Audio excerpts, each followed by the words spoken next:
Okay, I'm not. Just blowing my lighting. Get a little bit closer. All right, I don't want to make it too dark. Here we go. It's a little better. All right, so hi everyone. I know you saw the title, and this video was supposed to have actually been a documentary, but whenever I did everything as far as me getting the footage and everything together, because it's such a touchy, topic for me, I couldn't edit it. So I have all this footage of what I wanted to share in this documentary, but I just couldn't seem to get it all together. Now, probably if it was somebody else that was, doing the editing for me, then it would be a little different. But because it is, what happened to me and my mom and my family, I just couldn't get it together. But I know that I said that I wanted to get this out because I just wanted to be able to help someone through my story uh, that may have, you know, lost a loved one or dealing with, a loved one in the hospital or dealing with a loved one that is sick and so on. So I just felt like throughout everything that I had gone through, that I could actually bring some light to some of the things that happen when someone goes into the hospital and how the doctors want the family to give up. One thing I want to say before I even get started is definitely send condolences to John Singleton's family. Definitely send condolences to his family. Uh, if you guys didn't know, he had a stroke. And then I guess he was on life support for 12, 13 days. And most of the time, and it kind of goes into where I'm going to touch on with what I'm going to tell you guys. But around 12, 13 days, if the person's still on life support, then the doctors always tell the family, like, oh, they're not going to make it, or they're probably brain dead, or just whatever. And then they want you to pull a plug. And when I say pull a plug, they basically want you to take your loved one off of life support.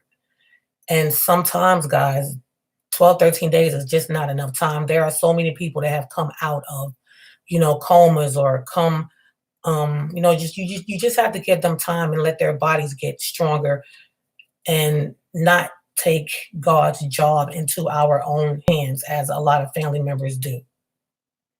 So I just want to say, rest in paradise to him. I pray that he knew the Most High so that he can be in a restful, peaceful place. I'm sorry, in a restful, sleeping, place, peaceful place. And condolences to his family. And I hope that they did the right thing by taking him off life support. But anyway, I see you guys have comments, but I'm not going to answer any comments just yet because I definitely want to get my story out there. So first things first. Matter of fact, you know what? I'm going to show you guys the video of actually what I had already recorded that I was going to actually put together for this documentary. So I'm just going to show that video. If I need to stop it, then I'll stop and I'll just show what I would have actually inserted. But like I said, because it was me and because this is what happened to me and my family, when I got all of my stuff together, it's it's still hard for me. So I couldn't edit everything the way I can't edit it. Like, because then you'll never see the story. So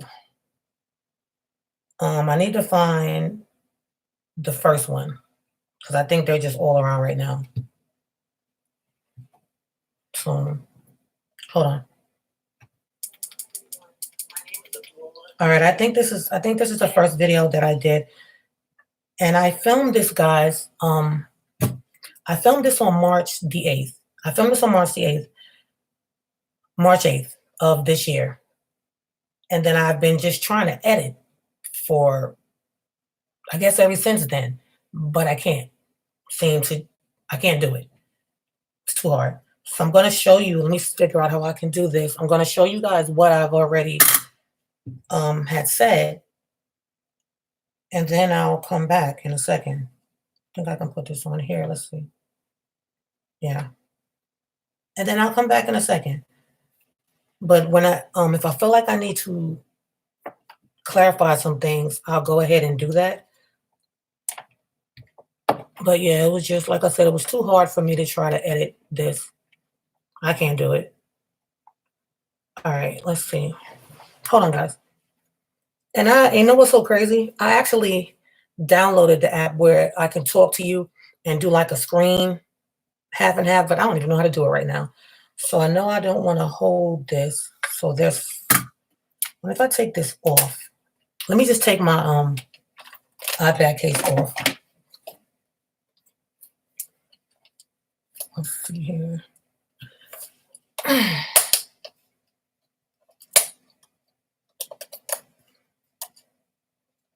And guys, this is going to be, I'm not going to say really explicit, but it's going to be real. So I was very honest in what I was saying in this video. So just keep that in mind. Okay. Hi, Carolyn. Let's see if I can do it like that. All right, that might work. All right, so sorry for the fumbling, guys, but this is really hard for me, so. Okay. I'm going to try to position my computer to where I think you guys will be able to see this. Hold on. Or maybe I can't. Have to figure it out. Let me see. All right. I'll hold it. That might keep me focused because I'll just be like, okay. So it's a long video, so I will be pausing in between. But like I said, this is the best way that I can get this out. All right. Try to keep my composure here. Okay, so here we go. Let me find the first one. Yeah, I'm going to have to hold it. All right, so remember, I filmed this on March 8th. I filmed it on March 8th. I think once I actually watch this again, then maybe I can put it into movie documentary format. But right now, I just cannot. All right. So guys, all right. This goes back to when I first found out that my mother was hospitalized from having a heart attack. So I think I explained it pretty good in this video, but here we go. And I hope you guys can hear me. All right, here we go. So hi everyone, my name is ADWA. Oops, hold on. And basically, this is a documentary, not your traditional documentary, because this is actually a really touchy situation that I'm going to be talking about. So I didn't really know if I could even come on here and if I could even make this little, movie just to share the things that I went through when my mother got sick.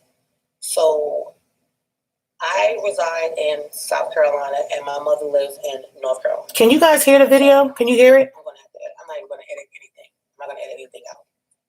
So she lives in New York, right?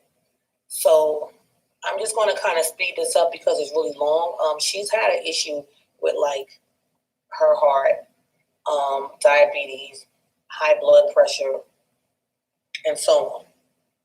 So if I'm looking a little sad right now, guys, it's because once I get into this story more, I had to go back and look at a bunch of footage, to actually put into this documentary.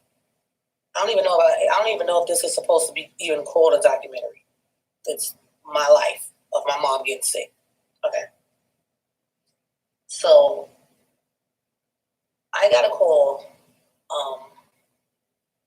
one day, right? I got a call that my mom had been, let me just back it up. I just get, my mind is just going. I do apologize. I hadn't spoken to my mother for a couple of days. We can start from there. I hadn't spoken to my mother for a couple of days. So at this particular time, she was living in New York with my aunt, right? As a matter of fact, Staten Island. She was staying in Staten Island with my aunt. And let me try to see if I can frame this a little bit better. Okay. She was staying in Staten Island with my aunt, so I had spoken to. Okay, pause for a second. My mother was living in Long Island. That's what let you know where my mind frame was. It was just all over the place when I was making this. So she actually lived in Long Island. Okay, here we go. For a while. So, because she wasn't answering her phone for like some days. So I called my aunt and I just, was like, well, is mommy okay? What's going on with mommy? And she's like, oh, she's just been downstairs. When I call down there, check on her, she's like, she's just been sleeping. So I was like, well, just go, see, she'll talk to her. Like my mother was staying downstairs, my aunt's upstairs. So it's like she had to go all the way down the steps. So she would just basically, probably just go to the top of the stairs and say, Tifa, you good? You all right? You need anything? And so on. But I was just like, well, go physically put eyes on her, because she's not answering the phone and I'm getting worried. Like all of our kids were getting worried. So she went downstairs and my mom was swollen. Like she was talking to her, but she was swollen. And she's like, T, you got to go to the hospital. She was like, no, I don't want to go to the doctor. Like my mother hated going to the hospital. Like she literally hated to go to the hospital. So a part that I didn't tell you guys was my mother was going through kidney failure like a couple of years back. So she stayed with me in South Carolina for a while. And while she was with me, I noticed that she was just retaining a lot of water. So I was like, Ma, you have to go to the doctor. I'm going to take you to the doctor because she hates going to the doctor. But I was like, Ma, I'm going to take you to the doctor because, you're not supposed to just be swollen like that. And I know she had congestive heart failure. So she would have to take water pills.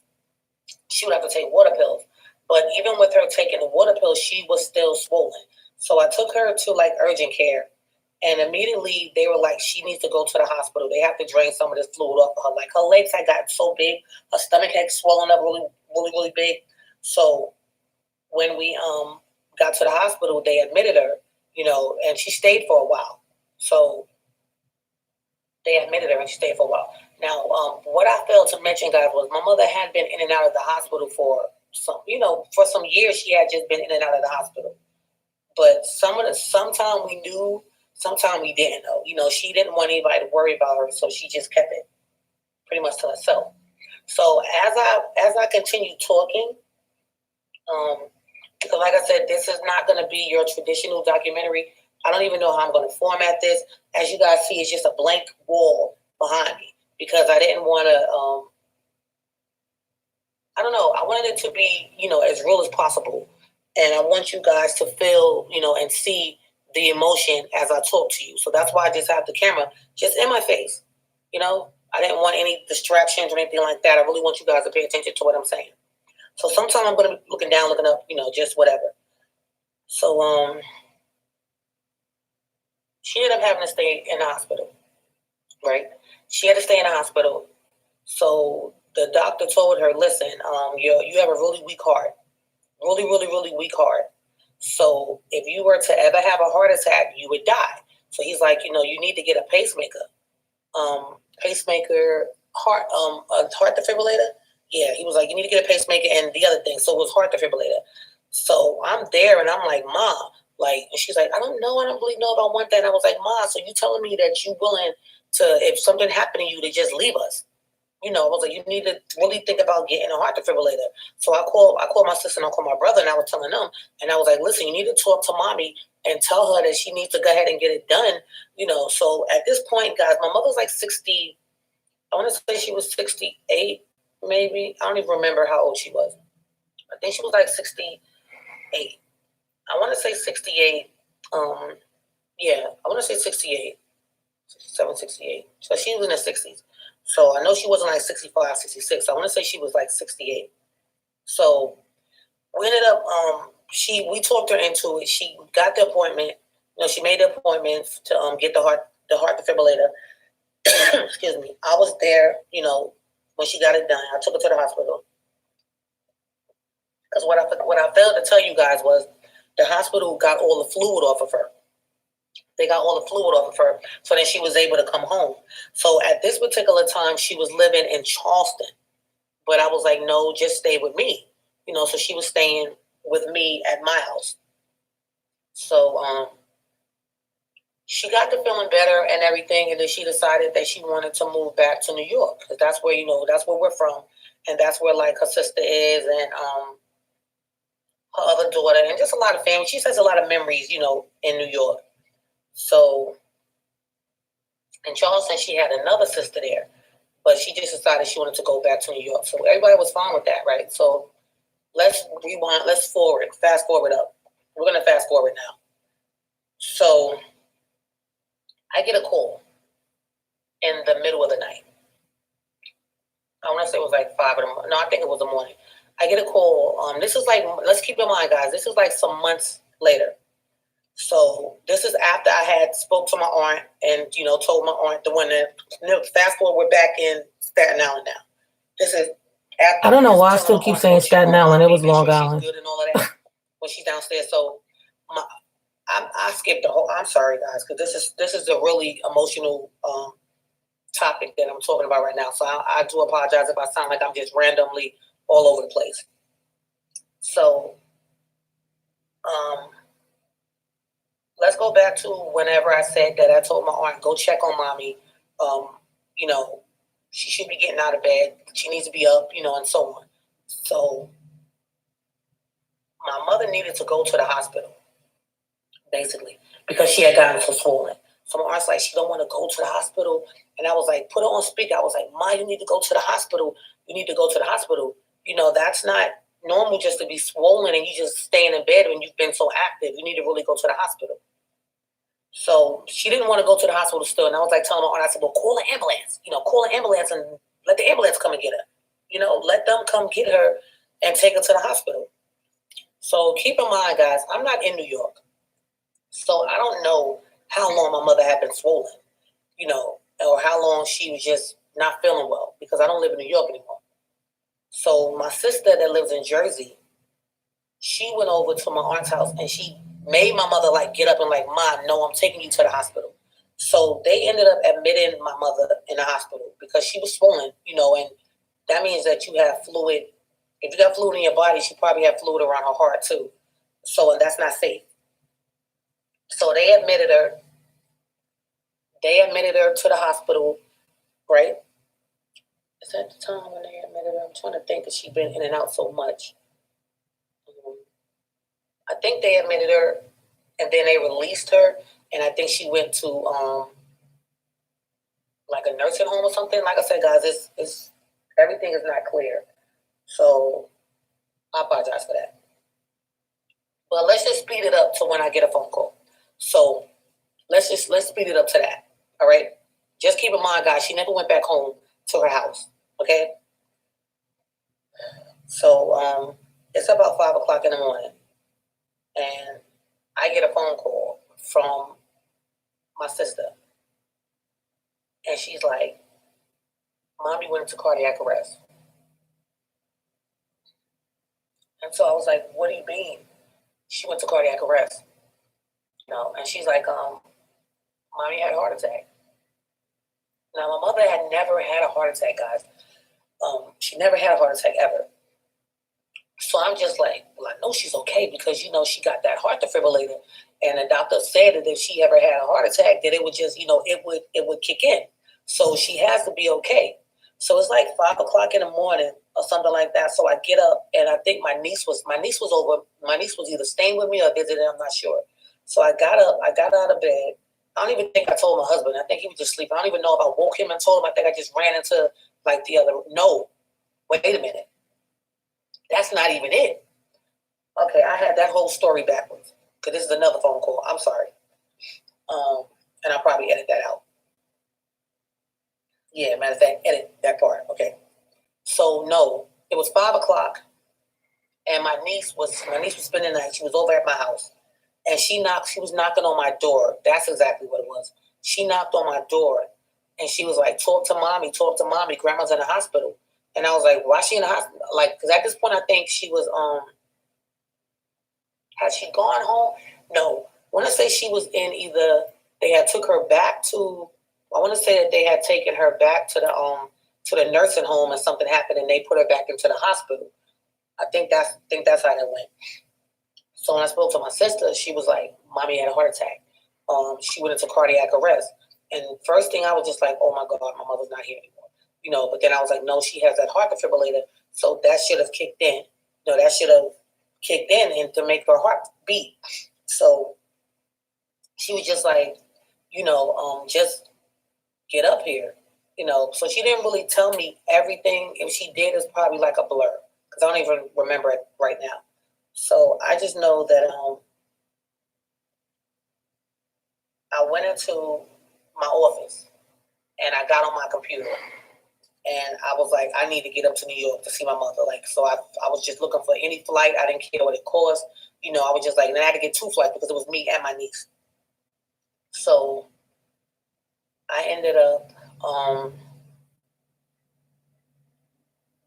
getting a flight.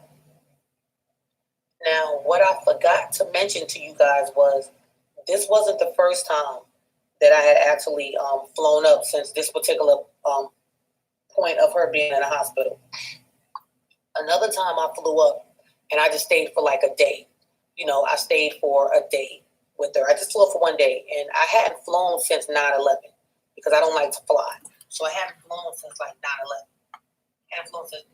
Okay, let me pause that. What I failed to mention to everybody was that I didn't give you a time frame. So the time frame of what you're listening to is January of 2018. So that's where, since it's not edited and I am just showing it to you and talking as this is going on, this was January of 2018. So just keep that in mind. All right, let me go back. So I flew up for one day, and I remember the nurses, they just weren't taking proper care of my mother. So I'm gonna have to edit this. I'm gonna have to cut some out, move it, and probably so on. But they just wasn't like. It was almost like she was using the bathroom on herself or whatever. Like they weren't really taking proper care of her. So I remember I went out and I was like, well, give me a washcloth and give me this and that, and I sponge bathed my mother because I just felt like they just didn't care. I felt like they didn't care. So let me insert this part and then I'll go forward. If you ever have a loved one that's in a hospital, right, make sure you go visit your loved one. Make sure that the doctors and the nurses, really not even the doctors, put them to the side. Make sure that the caretakers that's supposed to be caring for your loved one, that they're actually caring for your loved one. Like that they're bathing them, they're changing their linen, they're changing their gowns and so on. Because it was just like, my mother shouldn't have looked the way she looked when I got there. You get what I'm saying? So of course I had to raise a little Cain, to make people do what they're supposed to do. But then I was like, listen, I'll take care of it. I already got it. So I fly back home, right? I fly back home. So that's what I had missed. So let's say a week or two went by, and that's when I got the call. Maybe a week, I want to say a week went by, and that's when I got the call. That's when I got the call that my mother had gone into cardiac arrest. But they didn't give me all the details over the phone.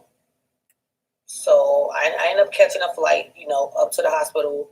Nobody told me anything, right? She's not telling me nothing, but I just know she's in the hospital. So when I get to the hospital, I find out that she's in ICU. Now, I don't remember them telling me she's in ICU. Maybe they did. I don't know. It's a cloud. It's a cloud. So she was in ICU,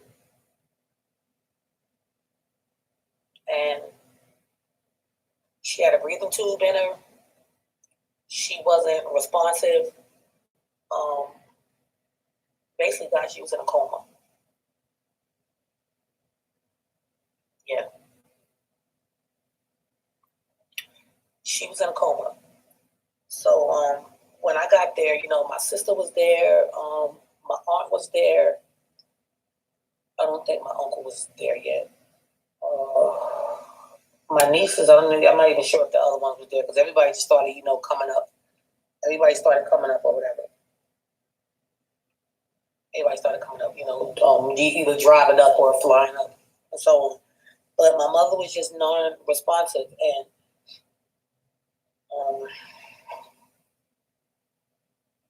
I just remember looking like, the last time I saw you when you were in the hospital we were talking. Like, you were sitting up, you were able to, do stuff. You were able to go to the bathroom. You were able to eat. And now she's just like laying there like lifeless with all these tubes, going through her body. And they had this like, remind you of like a bubble wrap. They had that on her, but it was like, I think it was keeping her hot or something. So what happened was, when I spoke to the doctor, because at this point nobody still really told me anything, so I started asking the doctor a lot of questions, and the doctor was like, and this is what I still don't understand. This is what I find out when I get up there, guys, because nobody told me anything. Something happened. So they were saying that when my mother was swollen like that, right, that they couldn't get the swelling off of her, and that they had to take out her heart defibrillator because it had an infection around it.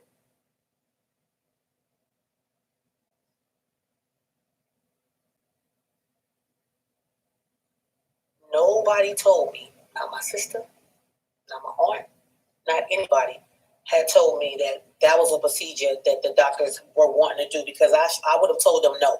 Like, I was there with her before she got that heart defibrillator put in. I was there when the doctor said, if your mother has a heart attack, she's not going to live. I was there, So I'm thinking to myself, why would they let them take out her heart defibrillator? It just didn't make sense to me, right? It didn't make sense to me. It didn't make sense. So, okay. So what next? What's going to happen with her? So then I'm asking, like, okay, well, what happened? Then I find out, guys. So I'm asking more questions, but keep in mind, it's like it's cloudy, because it was like so unreal to me. It was just unreal. So now I'm like, okay, well, when she had the heart attack, how did she have a heart attack if she was being monitored? And if her heart stopped, wouldn't you guys have known? So I don't know what happened, guys, but they basically said, because I don't trust hospitals, especially after this. I just don't trust them. So they basically were like, an attendant was in there with her at first, and then the attendant left or whatever, and she went into cardiac arrest. But I'm like, if she's being monitored, then you guys would know if you got the heart stuff on it and all of that, right? Or so we thought. When she went into cardiac arrest, guys, she literally flatlined. Like, she literally died. And I want to say, if I'm not mistaken, I think that doctor told me that it took them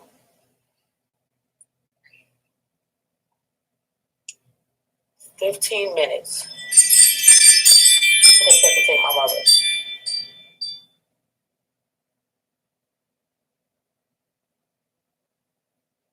15 minutes. So I'm like, if you were monitoring my mother, why did it take y'all 15 minutes? So we know what happens if you're flatline for 15 minutes. You start losing brain activity, right? So now I'm like, oh my God, is my mother going to be a vegetable? Is she even going to know who we are? Is she going to wake up?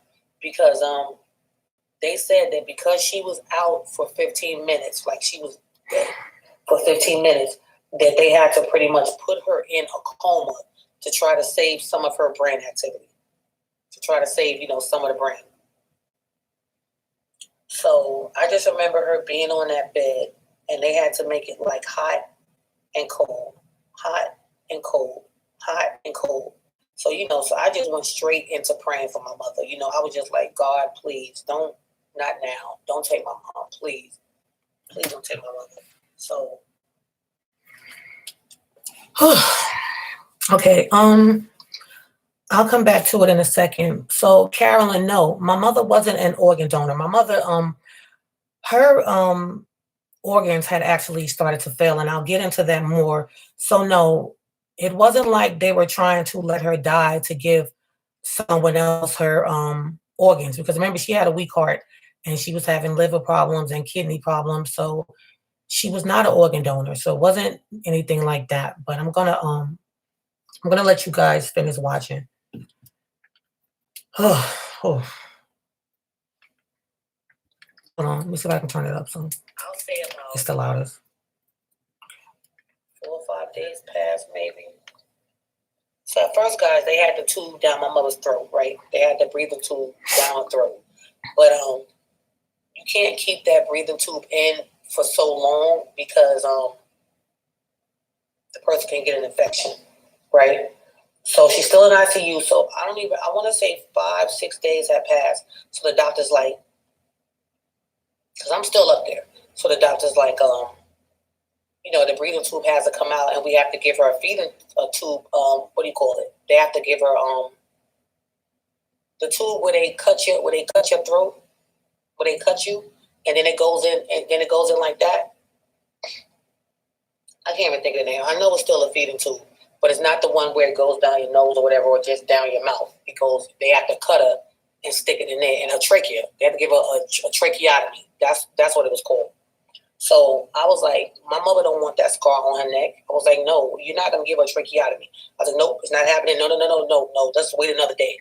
Because they were like, because she wasn't waking up and, she couldn't eat on her own and do anything on her own, that's the only way that they would be able to feed her. So I was like, no, let's wait. So I go home and not even home. At this point, we were all staying at my aunt's house. She has a big house. So she opened her doors to us. So anybody that was coming in town, we were staying there. So something just told me, just go online and just look up, tracheotomy and if she has to have that done. Because I was just like, I'm not listening to these doctors. I'm not listening to these doctors. And that's another thing, guys. If you have a loved one in a hospital, don't just listen to what the doctors are telling you. Do your own research. Look it up. Everything is online now. Look up what they're saying. Look up the medicines that they're giving your loved ones, and so on. Because in the hospital industry and just in medicine, medicine is big business. So they'll give them testing medicine. I'm like, y'all just trying to kill everybody that's in here. That's how I was looking at it. So when I looked it up, I realized that okay, after a certain amount of days, you have to do that. You have to take out that other thing because it's so uncomfortable. So you have to take it out and they can get an infection. So I was like, all right, fine. So they have to do this. They have to do it.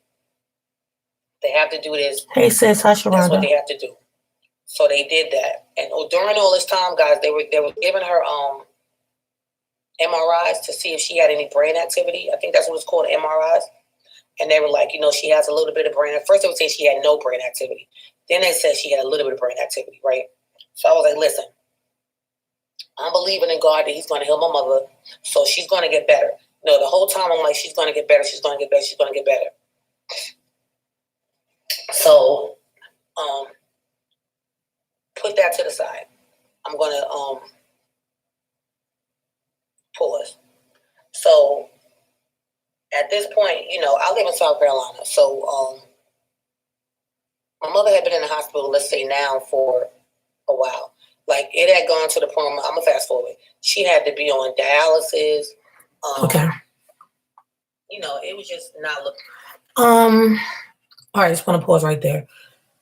So what I want to do now, guys, is before I even get into the rest of this, because had I been strong enough to actually just edit this and you wouldn't have actually seen me talking and watching it along with you guys, and I probably will mention this a little bit later.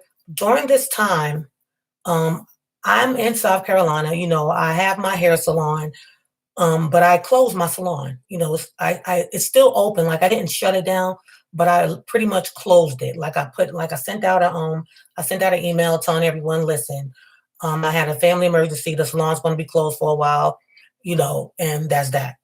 So during all of this time, that everything was going on, this is right when I had made up my mind that I was going to sell the Miracle Growth Water. And if you guys remember in that video, what did I said to everyone? I was like, oh, well, you guys are a blessing to me and I'm a blessing to you. You're getting this product, but whenever I sell a product, it's going to help me go back and forth to visit my mom.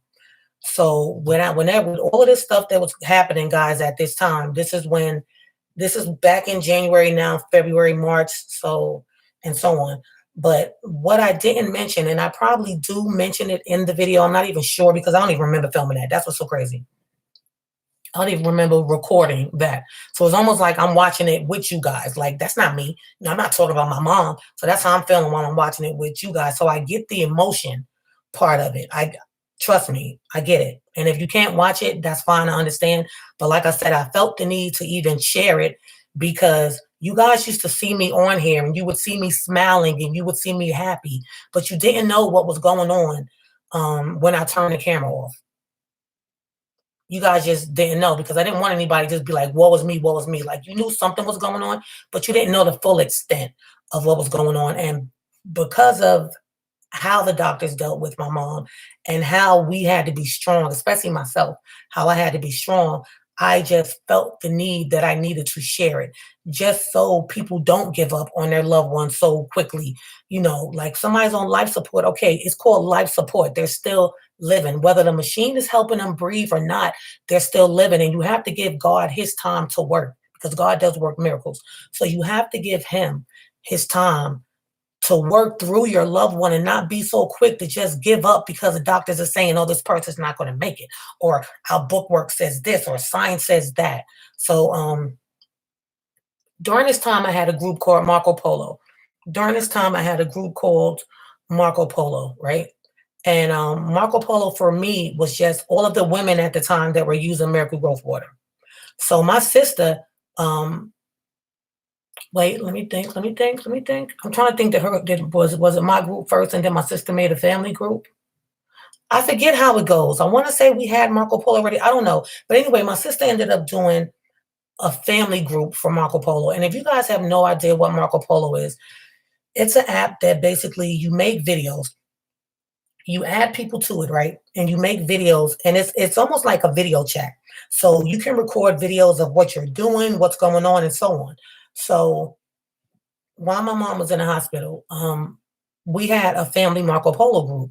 So that's how a lot of us kept up with what was going on. That's how we, um, were each other's strengths during that time. So, if like say people couldn't get to the hospital, then they could look at the Marco Polo and say, okay, well, wow, okay, this is what's going on. Or my aunt that lived right in Long Island, she'd be at the hospital and she would be in there and she would record, and say, hi, I'm with T. That's what she calls my mom, T. I'm with T and we're here and so on. So Marco Polo really a lot. So reason why I have my phone right now is because I recorded a lot of Marco Polos during this time. And I actually went back when I made this video in March. I actually went back and I recorded a lot of the Marco Polos on my phone. So I just wanted you guys to just look and listen at some of them, just so you can kind of see where I was at this time and the support that I got from my sisterhood group as well as my family group. So let me see if I could find hold on, I'm on the wrong phone. And then I'll get back to what I was saying.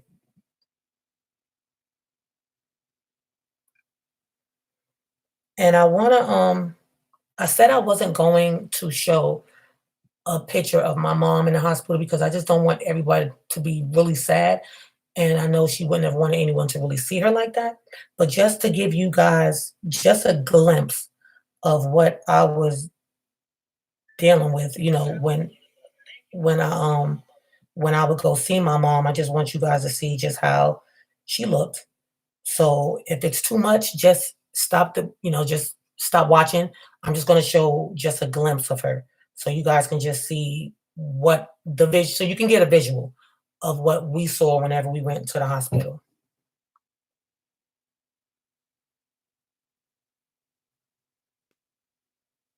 Okay. So let's see. Okay, not that one. So I'm not going to show all of the videos, but I do want to show just some of them of just me being at the hospital, just so you guys can just see. So hold on a second. I'm going to find one that's not too long.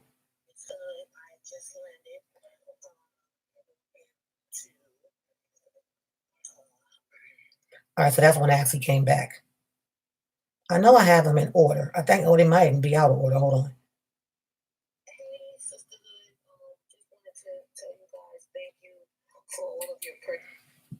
All right, so this was, remember, dates are not on it right now because I don't know. I just got it all over the place. So I want to definitely find one to where, okay, here's one. And then I'll get back to this, guys. I don't even know what you guys are saying.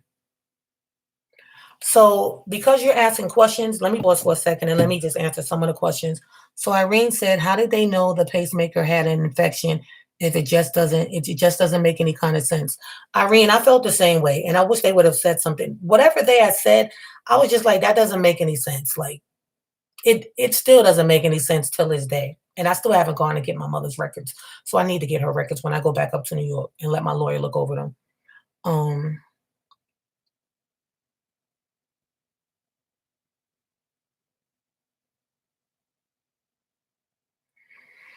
yeah, so I don't I don't know why they felt that that made an infection. I still don't know. But I just wanted to show you guys something so just so you can kind of see where my mind was at this point. Let's what's this one? Hey, Ebony, thank you so much. Hey, the hospital waiting. Okay, so I'm gonna just show some videos because there's so many Marco Polo videos. So this is just one of the videos when I'm at the hospital. If I feel like if I see that I'm gonna show my mom again, then I'll just snatch the phone back. But this is me talking to sisterhood. Just watch. Lisa to pick me up so she can take me to the airport. Isn't that nice? So I ain't gotta catch no Uber. Y'all Uber's like $65, $70 to catch it. No, that's the wrong one. That was actually when I was getting ready to leave. So that's not the one I wanted you guys to see. I think it was, let's see, this one? Let me see. Giving you guys a heads up. I did go ahead and book my flight. No, not that one. Tomorrow to go, I went too far up. Sorry, guys. Let me go back. What's this one? All right, you're not going to be able to hear that one. What's this one? All right, that was me praying. My mom's eyes had opened, so not that one. So this one. When I call up to the hospital to check on mommy, and you got a nurse that's never cared for her before. Okay. Doesn't really know like what to say. Like I get it, but I'm like, there needs to be a list and probably something that they have on hand with the kids' names on it or anyone that calls checking on mommy so that they know, oh, okay, well, this is her daughter, this is that person. Because she's like, oh, you live up here or, oh, so you come in today? I'm like, no, I'm down south. And I'm like, well, how is she? Oh, well, she's still in the hospital. Yeah, I know she's still in the hospital. That's why I just called you. She's like, well, she's still, she's still in bed. She's not responding. I said, no, she is responding. I said, she's opening her eyes. She's she's like, she's not really responding to command. I said, listen, you guys command is like, open your eyes, Dorothy, open your hands. Can you feel this? I said, she is responding. I said, my mother opens her eyes and she will follow you with her head and she's responding. So she's like, oh yeah. Well, she does that. Then lady, stop being so negative. But anyway, she said they did have to put mommy back on blood pressure medication last night because her blood pressure dropped. But we already, that's something that's been kind of going. So we already knew that. So that's the only thing that she really had as far as an update. She's like, oh, well, she is on a respirator. It's like the way that some of these doctors and nurses are. If that was my first time calling, I'd have been like in shock. You get what I'm saying? Like if I didn't know anything.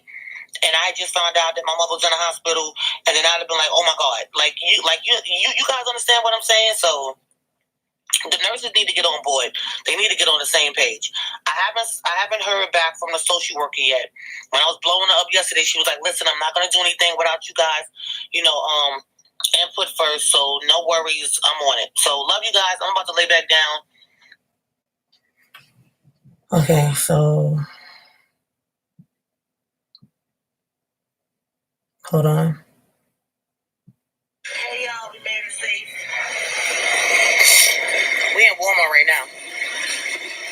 So we've been here for like a couple of hours. But we here. Alright. Love y'all, bye. Oh no, I went way too far. Sorry. Let me go back. So just with what I was saying about that phone call, and then I'm gonna finish the video. But remember, guys, had I actually been able to edit this video, then I wouldn't have to keep stopping, then you guys could see it. But I have to put in these little key parts because of course I tried to make 6 months worth of a story into maybe an hour, if that. So once they had once we told the doctors that we weren't taking, my mother off of life support and stuff, she started after a while breathing on her own. She started breathing on her own. Of course, they still didn't take out the trach because she wasn't fully 100% herself. Like she never got back to being 100% herself.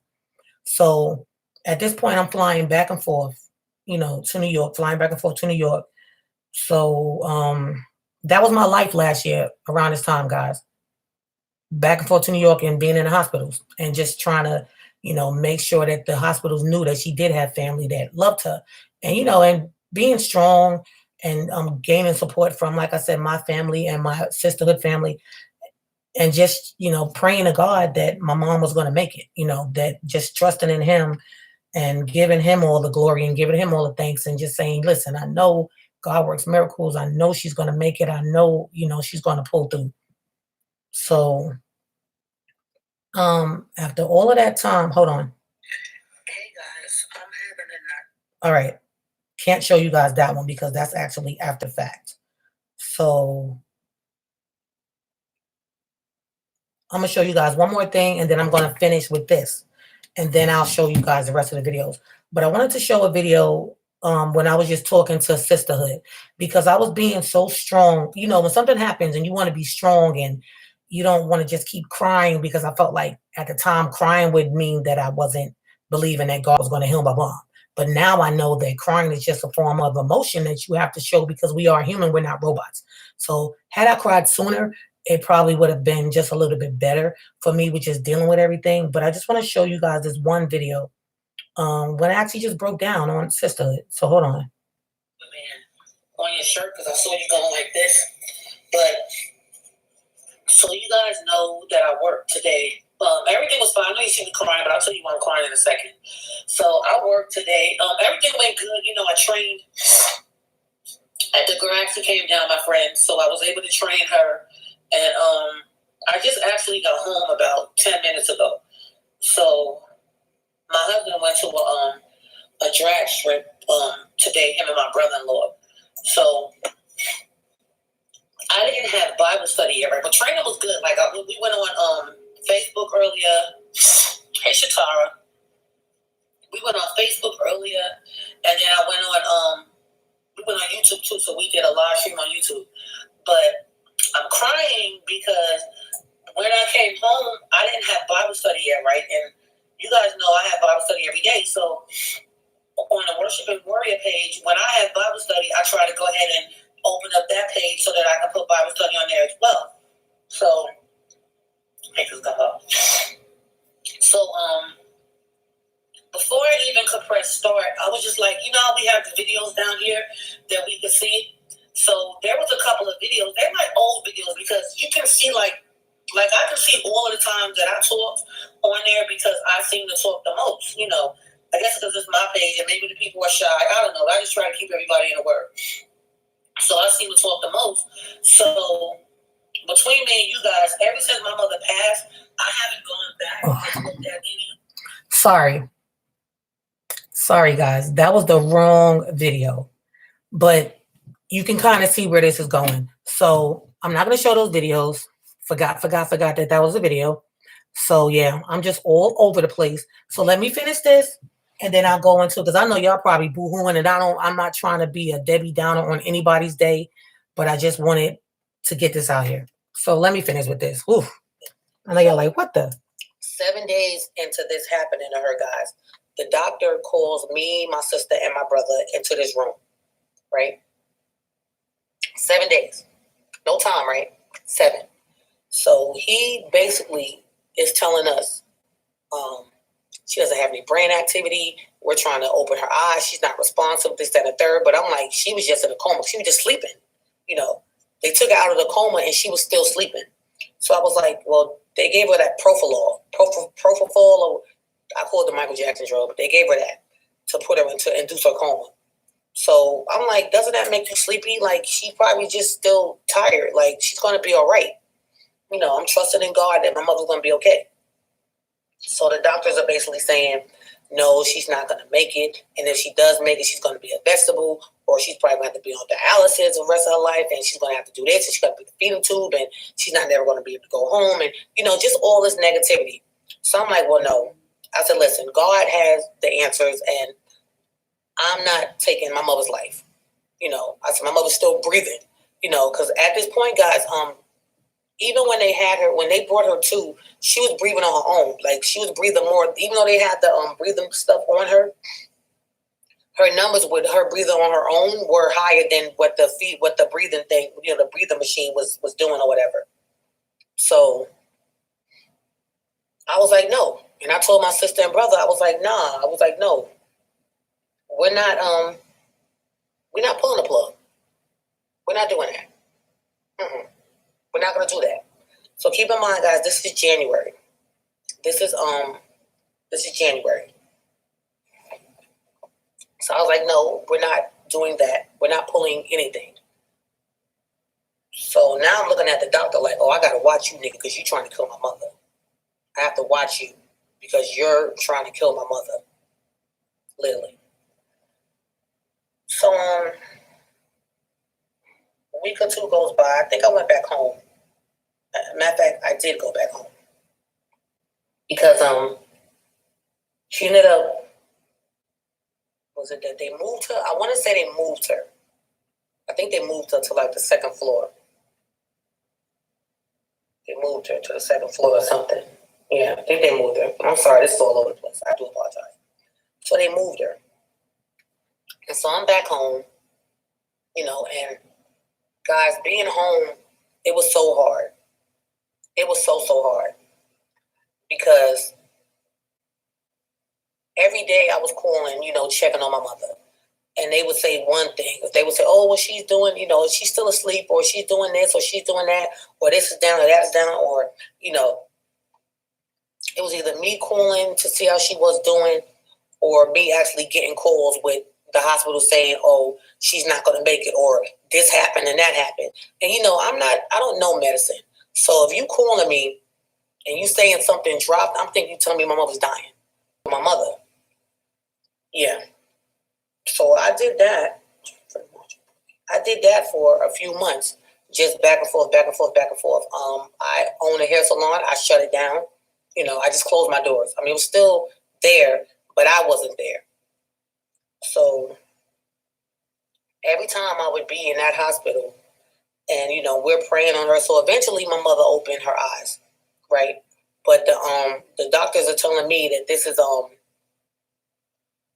involuntary movement. Like, she's watching us. If we're in the room, she's watching us like this now. But they're telling us this is involuntary movement. She's not doing that on her own. And I'm looking like, yes, she is. She's doing this on her own. Like, what do you mean this is involuntary movement? My mother's getting better. You know, because I'm keeping my faith, and I'm like, you're not telling me that my mother's dying. She's getting better. Right? I'm like, she's getting better. So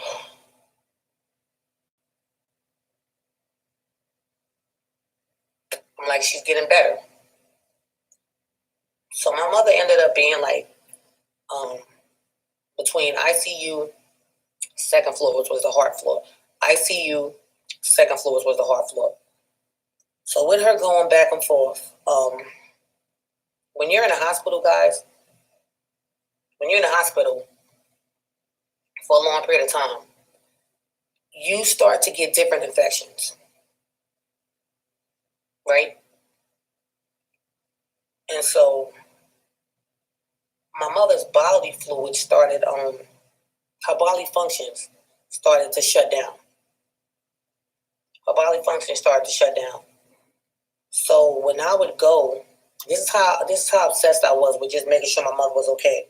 I would take pictures of the medicine that they were giving her, and I would look it up to make sure that that was what she needed. She had a catheter, right? Well, the whole time she had a catheter, and she was, it was filling up. So this is closer to like the last 2 times that I went. I was looking at the catheter. I was looking at the bag. I was looking at the bag that's supposed to collect the urine, and there was nothing in it. And I'm like, hold up, they're supposed to be giving her water pills to help get there. And my mother was so puffy, guys. She had gotten so puffy. She had gotten so puffy. She had gotten big. Really puffy and really dark. And my mother's lighter than me. So I was just like, something is not right. And the doctors had already said, she may need to be on dialysis. And my mother never wanted to be on dialysis. Never. She was like, I don't want that thing on my arm. I don't want it in my neck. I don't want that on me. So it was like, because her organs were failing, shutting down, we had to make the decision we had to make the decisions for her. So me and my siblings decided, okay, dialysis is going to be the best thing for her because that's the only way she's going to expel these fluids. So we said, okay, put her on dialysis. So we did that.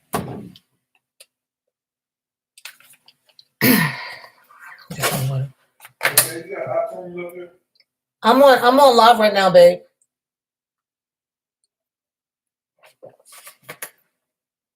You hear me? Sorry. All right, so now I can show you guys what I wanted to show. I just remember the hairstyle because when I'm looking at these videos, it was there's so many videos that I did when I used to just go on Marco Polo. I have to look at the hairstyles that I had during this time. So I want to say this is one without really telling you guys everything because I'm kind of jumping the gun. Let me just turn it down here.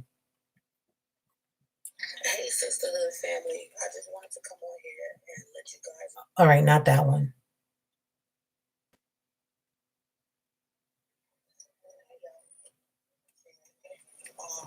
All right, so this is me at the hospital. I'm playing Joe Osteen, so I have that next to her ear so she can listen to Joe Osteen. Yep. So she's stable. She's been hey, Khalees. So she looks pleasant. She looks peaceful. She doesn't look like she's in pain or anything. She did open her eyes earlier, but she just looks just tired. Just tired. But God is good. This is me at the hospital in ICU. So I'm in here in great spirits. I don't feel anything crazy. I feel blessed, and I know that she's blessed. So I'm just by her bedside, so she knows I'm here. Like I said, she's sleeping now, but I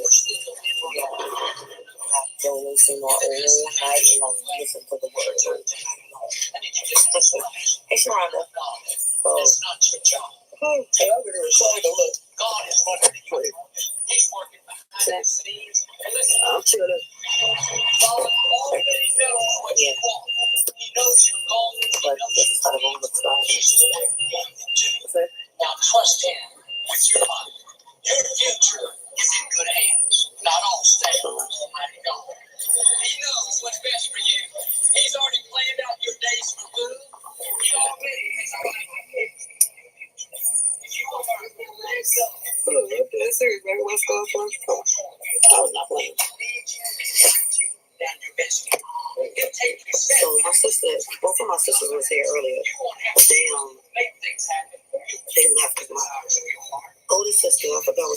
Okay. All right. So that's me with mom at the hospital. So let me finish playing this for you guys. We did that, right? So just going through that part, touch and go, touch and go, touch and go, guys. It was like, they would say, oh, she's getting better, to no, she's not getting better. She's getting better, to no, she's not getting better. And keep in mind, through this whole time, they're still telling us, they don't tell you that you need to pull a plug, like say it like that, but they'll say, she's on these machines, we've exhausted everything that we could do. And I'm like, no, this is a hospital. You're not going to tell me that you've exhausted everything that you can do. You're going to do whatever you need to do for a mother. And she had insurance. And we had applied for Medicaid for her because, after a while, insurance starts to run out, but then Medicaid will kick in. So, yeah. So we had applied for the Medicaid and stuff, and then that was her being able to, still stay in the hospital and, still get the proper care that she needed. So the whole time, I'm like, my mother's going to get better. She's going to wake up. She's going to be how she was before. God works miracles. He shows favor. So she's going to be good. Right? So it just seemed like, guys, every day it was just one infection on top of something else, on top of something else, on top of something else. But when it's your loved one, my whole thing was, I don't want my mother to be a vegetable. I was like, I know she wouldn't want to live like that. I know that if she never has any type of brain function again, that means she's a vegetable, right? But I was like, on that same note, God is a healer. So who are we to say when enough is enough? You know what I mean? So we get a call. So now I'm back. Now keep in mind, guys, this is over a month, 2 months. I'm flying back and forth, back and forth, back and forth, back and forth. So I was home, and I got a call that my mother's pressure had dropped. Okay. That her blood pressure had dropped. Hold on. And I want to say I have that video.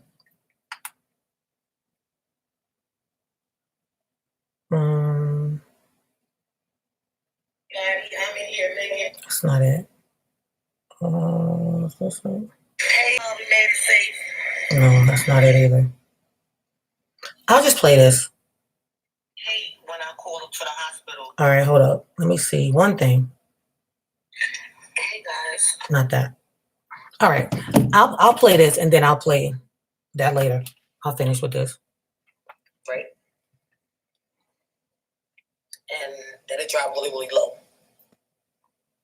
Again, I don't know medicine. I'm not a doctor, so what does that mean? So I rushed back up there. And the last time I had been there, my mother was on the second floor, sitting up. She wasn't talking, but she was looking around and stuff. Looked like she was watching TV. I turned the TV on and stuff.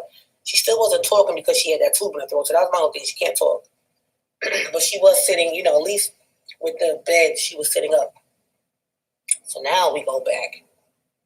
And she's back in ICU. Not in a coma, but just sleeping again.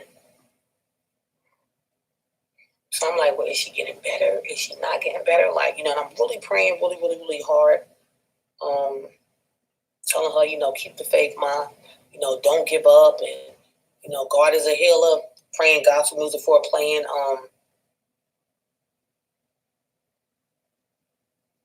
different sermons for her and so on, right? So at this point, my mother just looked really big. I mean, really, really big and swollen. And I was just like, oh my gosh, like, I know this is not the life that she wants for herself. So now the doctors are still saying, she's not going to get any better. Like, they were basically trying to tell us, like, she would never have a good life, like, if she did wake up. And so why don't you guys just take out a misery? That's basically what they were saying. And I was like, "She in pain?" And they were like, "No, she's not in pain." I said, "Well, she's not in pain, then she's not suffering." You know, that's how I looked at it. That's how I looked at it. So throughout all of this, everyone, some of you knew, but this is on YouTube. A lot of you that follow me, a lot of you knew what I was going through. Some of you didn't. I would post, videos when I was at the hospital with my mother, or when I was on a plane, or coming back home, and so on. So I would post a lot, just kind of bringing you guys into my personal life a little bit more, because of me always going live anyway, and me, being so active on my channel. And I do feel like I know a lot of you, and as you guys feel like you know me. So throughout this whole ordeal, guys, of me dealing with, my mom being in the hospital, me going back and forth, someone made a channel, right? Now, what I didn't mention at the beginning of the video, and in this video, guys, I'm going to have a lot of clips in here. I'm going to have a lot of different clips that I'm going to just insert with the whole ordeal, because I had made a product, and I'm going to just fast forward some. Hold on. But I think people thought they were doing me a favor, but that takes time. Going this everywhere right now. And better, and I'm fully praying for how she doing. Why does she work in a salon by herself? So, going to be in the hospital for a while. And, she wasn't talking what you can do. You're going to do whatever you do. All right, hold on, guys. So, a lot of people saw me. So, during this time of me going through all of this emotional stuff with my mother, praying that she's not going to die, praying that she's going to get better, I started getting emails. Right, about a channel that was claiming to have my miracle growth water recipe, or so that's what people thought. So within the emails, people started screenshooting me things that they were saying about me and my product, under this channel. Yeah. So I go to the channel and I watch the video. And when I watched the video, I said, that's not my recipe. They done made up something. That's not nothing that I put in my product. I said, they have cinnamon and they have rice, but I tell everybody that anyway. So I kindly left a comment, and I'm like, I keep getting emails of people sending me to this channel, and I'm like, and you guys are talking about me, and this channel has nothing to do with me, and this recipe is not my recipe. It has nothing to do with anything that I have going on. So here is where I'll enter a lot of this. I did take some screenshots so you guys can see what I was talking about. I took them actually today, so you guys can see what I had to read that people were sending me, because I deleted all that stuff. But then I went to the channel today and I just screenshot it. Now, on that note, I'm not going to show any of that because that's irrelevant, and I'm not giving anybody else shine when I'm dealing with whatever I was going through. So remember, I didn't edit this, which is why I'm talking to you guys, which is why you're seeing it with me going like this. So I'm not showing any screenshots or anything, but I just wanted you guys to see, just with everything I was dealing with last year around this time, the audacity of people that don't know you, don't care about you, don't have any idea what you're going through, but try to provoke you. Nothing but the devil right here. I tell you guys, these people were so worried about what I was selling and how much I was selling it for. They had nothing, basically they had nothing to do with anything I was doing. They talked about, she doesn't have a trademark yet, because when I first started selling Miracle Growth, what I realized it was going to do something big and it was really working, that I put in for a trademark and I put in for a patent. That takes time. The first thing with a patent is you get a provisional patent. With a trademark, it takes a long time, because they have to investigate to make sure that nobody has that name, is not going to be opposed, and so on. So They talked about me so bad under that channel that it was like, if I wasn't God-fearing, I probably would have caved. You get what I'm saying? You know, I'm already going through this stuff with my mother. That's already emotional. And then for me to have to have these random people sending me emails of things that are being said about me that were not true. And everything went back to me deciding to sell my Miracle Growth Water. Keyword is mine. You guys that don't know me from a can of paint are so upset that I decided to sell my Miracle Growth Water that now you're talking about, oh, you can oppose her. It got bad, people. They started saying, oh, she's not trademarked yet. You can actually stop her trademark. You can say this, that, and the third. It was crazy. It was to the point where not only did you say you can stop her from Miracle Growth Water being trademarked, you put links in the comments. Links. So you weren't bold enough to come to my channel and talk crap, but you're bold enough to go to this other channel. And every day, y'all will come watch my videos, start talking about my mother. Yes, guys, it got bad. They're like, oh, well, if her mother's so sick, why is she still conducting her business, or why is she still doing this, and why she ain't working? Why does she work in a salon by herself? And it was listen. When I say it was like a personal attack, and they tried to assassinate my character and slander, I couldn't believe it. You know, and the whole time that these people are leaving comments, and I still think they probably still randomly leave them today. The whole time that these people were leaving all these crazy comments about what I was charging for a product that I made, that I marketed, that is none of your business what I charge for it, because if you don't want it, you don't have to buy it. No one, never, not one time said the product that she's selling doesn't work. They was calling me she's a scam artist. She's selling rice in a bag. She's doing this. She's charging this. Why is she doing this? Why is she doing this? Guys, it went from this channel saying N2S, which is Nappy the Straight, which is my channel name, to ADWOA. They got so bold with it, like the devil was busy. They got so bold with it that they started saying my full name. Like they started typing my name, ADWOA. Yeah. So, again, keep in mind, anyone that follow me on YouTube or watch my videos knew personally, emotionally, what I was going through. They knew my mother was in the hospital. They knew that she was fighting for her life. They knew that I was going back and forth to New York. You know, they knew how hard I was praying, because I would come on here because, you know, when you have a YouTube channel, and I've had mine since 2012, a lot of my subbies, which I call my diamond gems, a lot of my subbies were sending me prayers. They were, you know, calling me. They were emailing me. You know, they were my support besides my family being my support.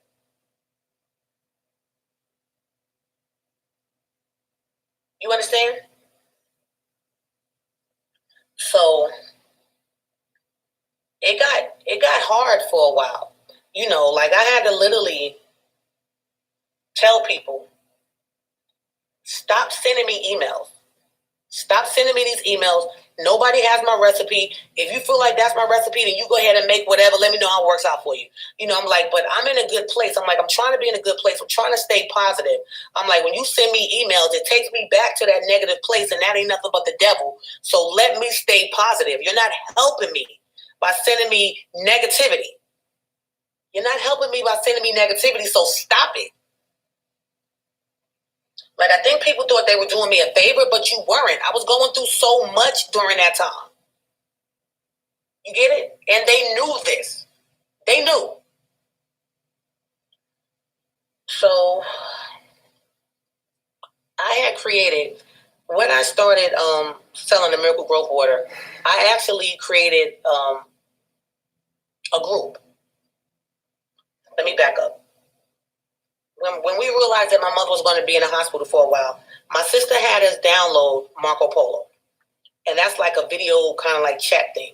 She had us download Marco Polo because she was like, this is a way family needs to really be together. We can video, we don't have to physically call each other, but we can video chat. We can post a video on Marco Polo and see how everybody's doing. And if anybody goes to the hospital, then we can basically show, my mother, give the updates and so on. So when she told me about the Marco Polo, I said, you know what, that would be good for me to do a hair group for Marco Polo. So that's what I did. So at first it was like anyone that was using American Growth Water, they could be in this group. That's how it started out. But when I had all these women in this group, I realized people weren't there for the right reason. They weren't there for that. I don't know if they thought I was going to share the recipe. I don't know what they thought, but I started taking people out the group. So it ended up being about 20 of us in this group. And I'm going to post those videos in here randomly as well, where you guys can see me, just the whole ordeal with me keeping them updated on what was going on with my mom and me flying back and forth to New York and me being at the hospital and so on. So if anyone's going through anything. All right, hold on.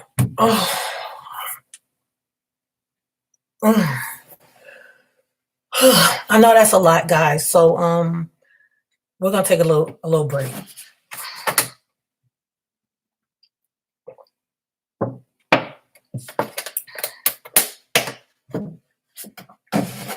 Just gonna take a little break for a second. Giving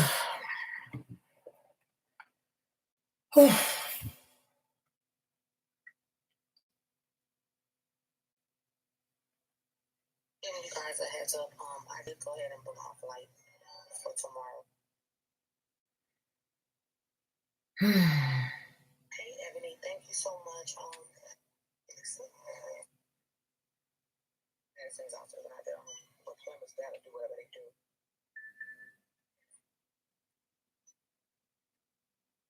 So, just brightens up my day. So, all right. All right, so I'm just going to show one little clip of Marco Polo, and then we're going to get done with this. So this is me talking to Sisterhood while I'm at the hospital with my mom. Do whatever they do. But thank you guys. Thank you for just being here. Thank you, ladies, for just being you. You are my extended family, and I love you guys so much. And there's been so many days that you guys have just not even known how down I was. And then I come on here, and everyone always, just brightens up my day. So I really appreciate you guys from the bottom of my heart. I do. And also too, God. Now, not trying to always be begging. We don't need that. That's when one of our sisters needed some financial help. So, all right. So I'm going to finish this. And I hope you guys are not crying. I hope you guys are not sitting there sad or anything like that. But I just wanted you guys to see what I went through during this time. Hear about how the doctors were actually treating us and what they were saying.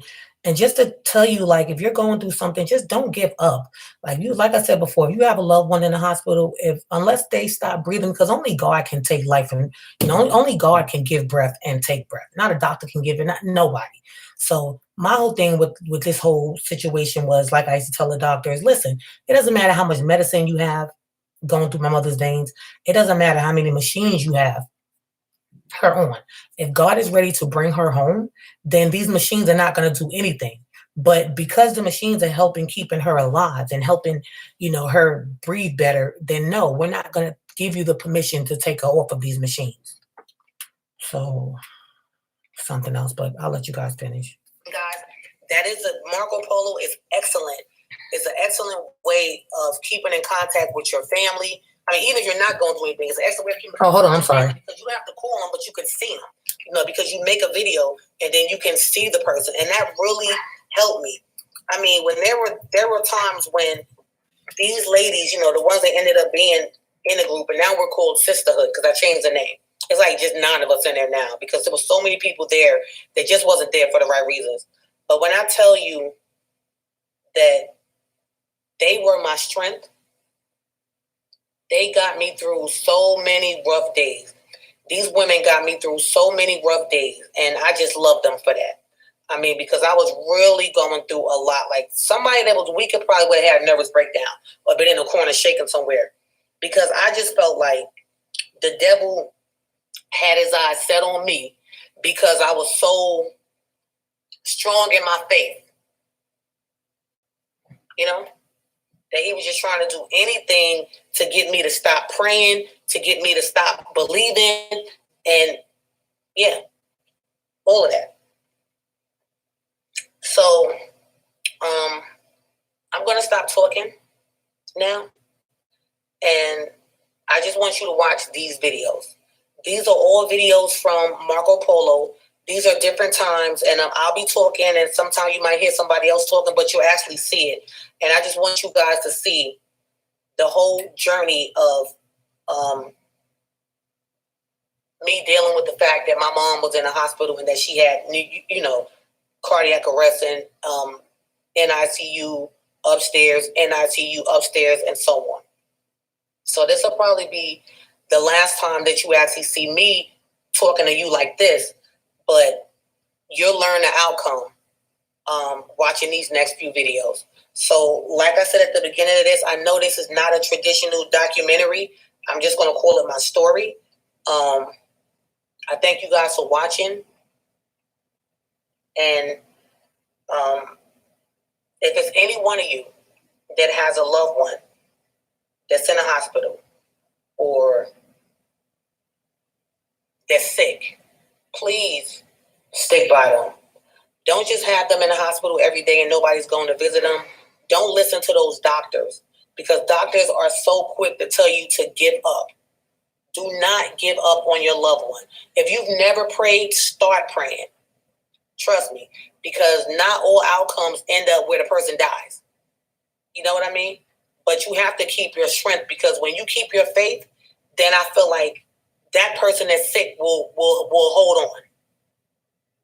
Okay? So this is ADWA. Thank you for watching. But just watch these Marco Polo videos so you can see the journey and the outcome of my mother. All right? Don't go anywhere. All of those Marco Polo videos are going to come up now. Okay, so had I actually edited that the way I was supposed to, this is when you would see the videos. So now I can actually start to show you guys what I was talking about. And I don't want to give everything away, so I'm going to go to the last video, and then I'm going to go to the outcome of my mom. I just landed. I'm walking to, I guess where the parking is. Hey, Lisa.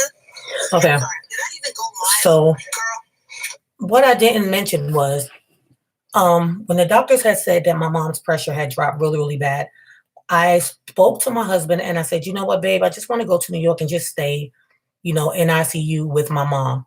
So what I did was I packed up about maybe 2 weeks worth of like sweatpants, t-shirts, probably about 20 pairs of panties, toothbrush, slippers, just anything comfortable, deodorant and so on. And I literally moved into ICU with my mom. So I would be in there all day with her every day. When it was time for me to eat, I would go downstairs to the deli. I would buy a sandwich or just something that they had.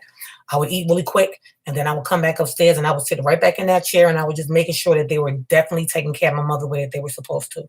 So when it came to washing up, because I did bring a washcloth with me, I would just go to the bathroom because I didn't want to leave my mother at all. I didn't want to leave her side. So I have an aunt. Remember I told you guys we're from New York. So I had family that was close by, but I stayed at the hospital.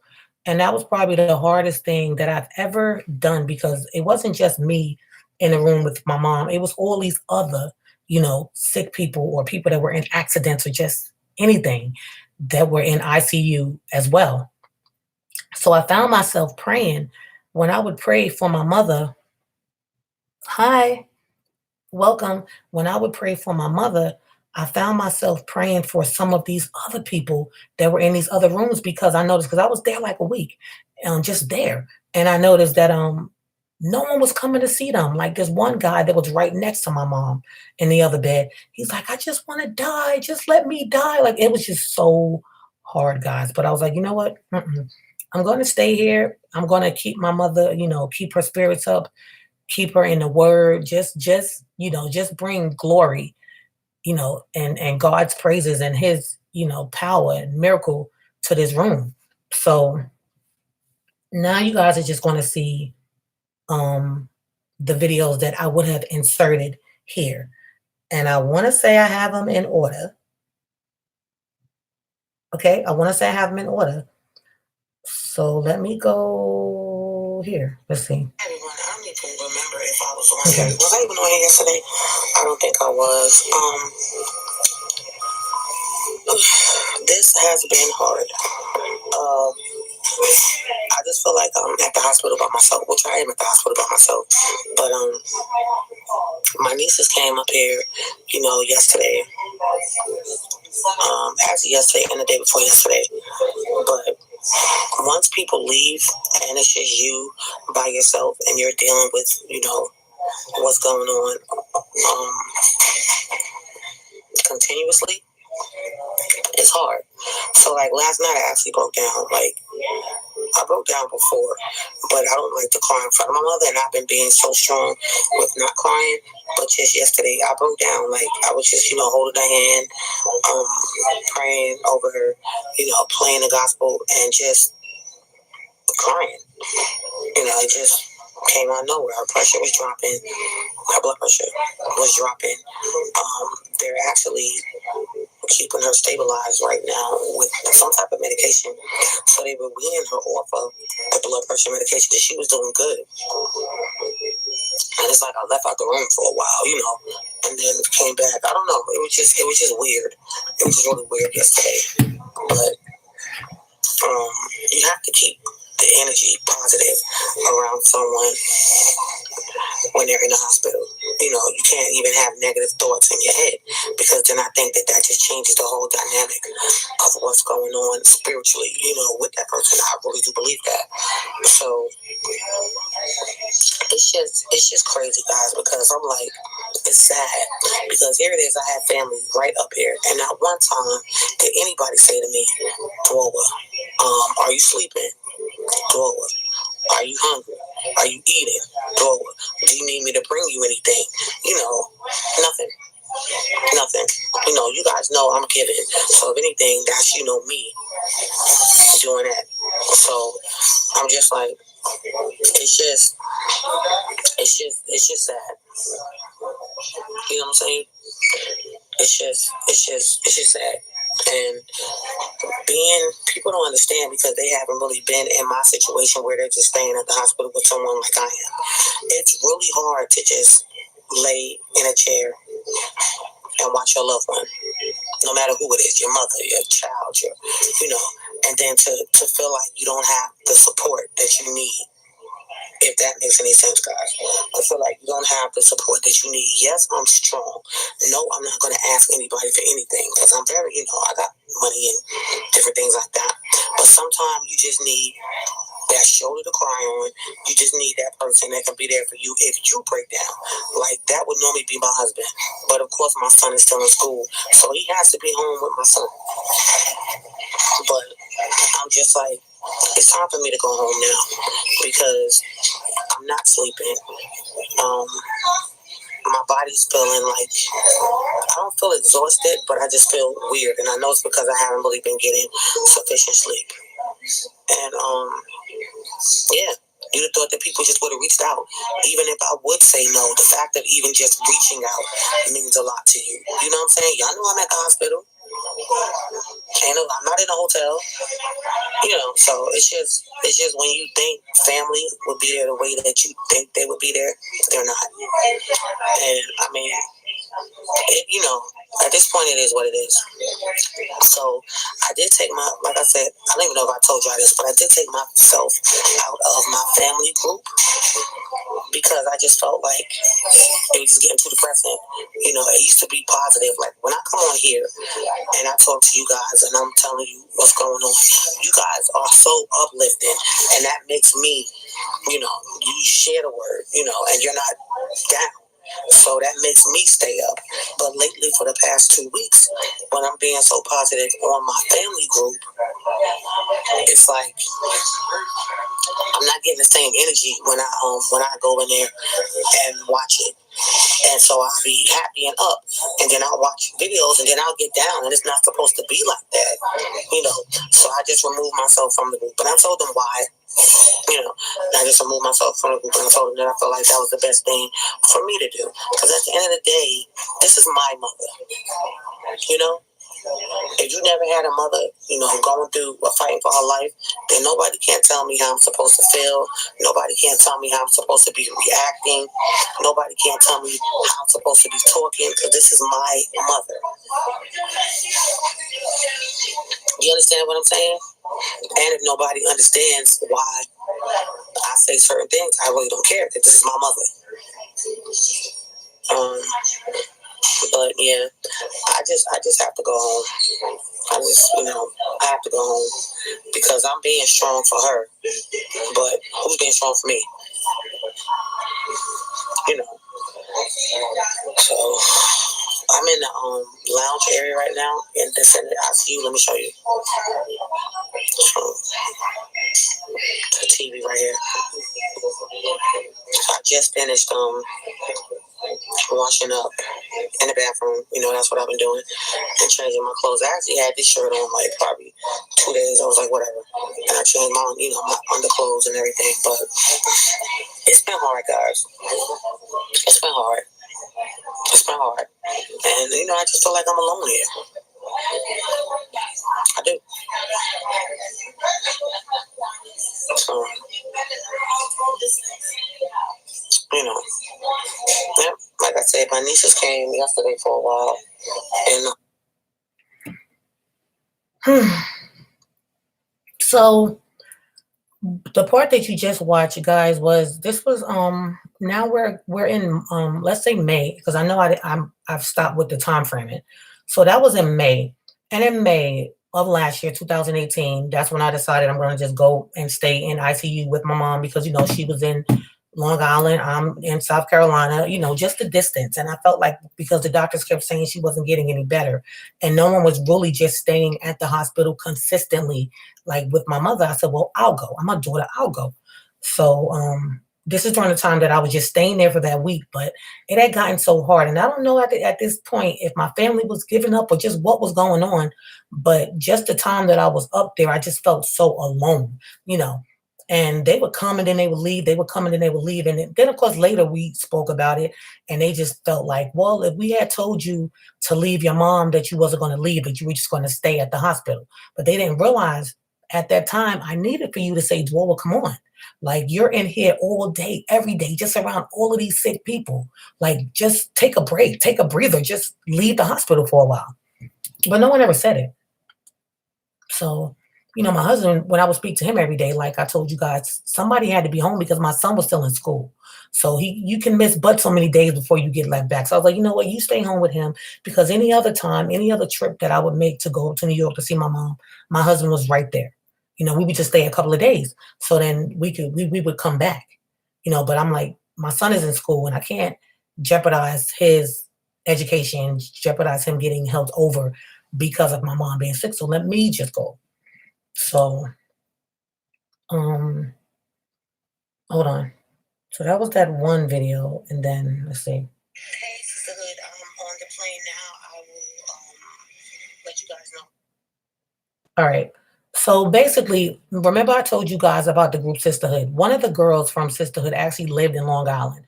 So she came up to the hospital after seeing the video, because they was like, oh my God, we wish we could be there. She came up to the hospital and she took me from the hospital, and we went and got something to eat, and we went, I want to say, wig shopping, because y'all know I love wigs. So she just got me out of the environment for a little while. Her name is Lisa. And sometimes you guys see her on here, Lisa. And she really, I mean, that's just what I needed, because I had been in that hospital for 7 days, not going out for air, just in the hospital, just watching over my mother. Like, every time the machine would beep, I'm just looking like, oh my God, is something gonna happen? So it was a lot, guys. But I ended up deciding to fly back home. So these are those videos now. I will let you guys know when I land. Love you all. Bye. Okay, so then, Hey, y'all. this is just me back in the room. Okay, I think I showed you guys that. Let you know that all the body signs, some of the body signs are going up. I will deliver him and honor him. Not down, they're going up. Thank you. Will I satisfy? And show him just keep my salvation. And I believe I'm playing that Creflo Dollar right now. And he's just scriptures on healing. Stop living until you're satisfied. Amen. Psalm 103, verse 2 and verse 3. Bless the Lord, O my soul, and forget not all his benefits. Forgiveth all thine iniquities, for healeth all thy diseases. Bless affectionately, gratefully, praise the Lord, O my soul, and forget not all of his benefits, who forgives every one of all of your iniquities. So I'm not really watching the video side, but just coming on and giving you guys updates. Okay? Bless I was watching the video, giving you guys updates. All benefits. Okay, so I know a lot of you are like, well, what is the outcome? What is the outcome? So let me just go to the last 3 videos. This is when I'm back home now. I left the hospital, I'm back home. This is the hood. I just landed. I'm walking to, I guess where the parking is. Hey, Lisa. I'm sorry. Did I even go live, girl? Let me tell you what happened. Once I got in, right, I think I didn't go live because, hey, kiddo. I didn't go live because the line was so long for checkpoint, like for the check-in. It was like maybe 100 people in front of me, and there was only one person even doing the check-in or whatever. So then finally more people came, and yeah, so more people came, and it was better. But I just landed, and we actually landed early. That pilot was flying. So we landed a little earlier than 3 o'clock. So now I'm just gotta go outside. I know my husband's probably here already. So I just have to go outside and go to Nia's house and get my bags from her, and yeah, and go on to South Carolina. One thing I want to tell you guys, Lisa came to pick me up yesterday. You guys know after the message I left or whatever. This is why I love y'all. She came to pick me up, and she just lifted my spirits with just picking me up from the hospital, just giving me just an outlet, So Lisa, I love you. Thank you. I'm so happy that you did that because I needed that. I think I'm going the right way. I don't even know. And if I sound like I'm slurring, I'm on 2 bottles of wine because I do not like the fly. So I'm probably like walking like this. Nah. But yeah, I love it. I hope, and I know that when we all meet each other, like, it's going to be the same way. Like, when we met, I'm not going to say when we met, when we finally saw each other in person, because we already met through here, so, yeah. And her sister, like I said, is so sweet. Terminal baggage claim exit.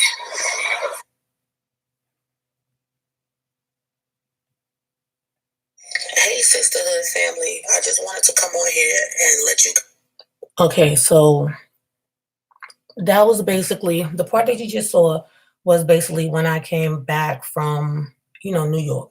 So what you're going to see now, when I came back to New York, what you're going to see now is a week later. It's about a week later because when I decided that I was going to actually edit this and I didn't, I just took some clips. So this is, I want to say a week later, guys. I want to say this is a week later. Hey, sisterhood family. I just wanted to come on here and let you guys know that my mother's with God now. She fought the good fight. The doctors called my sister, I want to say maybe a half an hour ago. So she called me, and yeah, my mother's up in heaven with God now. So I want to thank all of you for all of your support, all of your prayers. yeah, just thanks for everything. If I'm not on here, I'm trying to just deal with this. I don't even know where we go from here. Like, I don't know where she wanted to be buried. I don't know what she wanted to wear. Like, I don't know none of that stuff. So, love you all. Again, thank you for, being there for me as well as my family. I really do appreciate it. And I just wanted to let you guys know that my mother, her fight is done. She's with God. All right. Bye, y'all.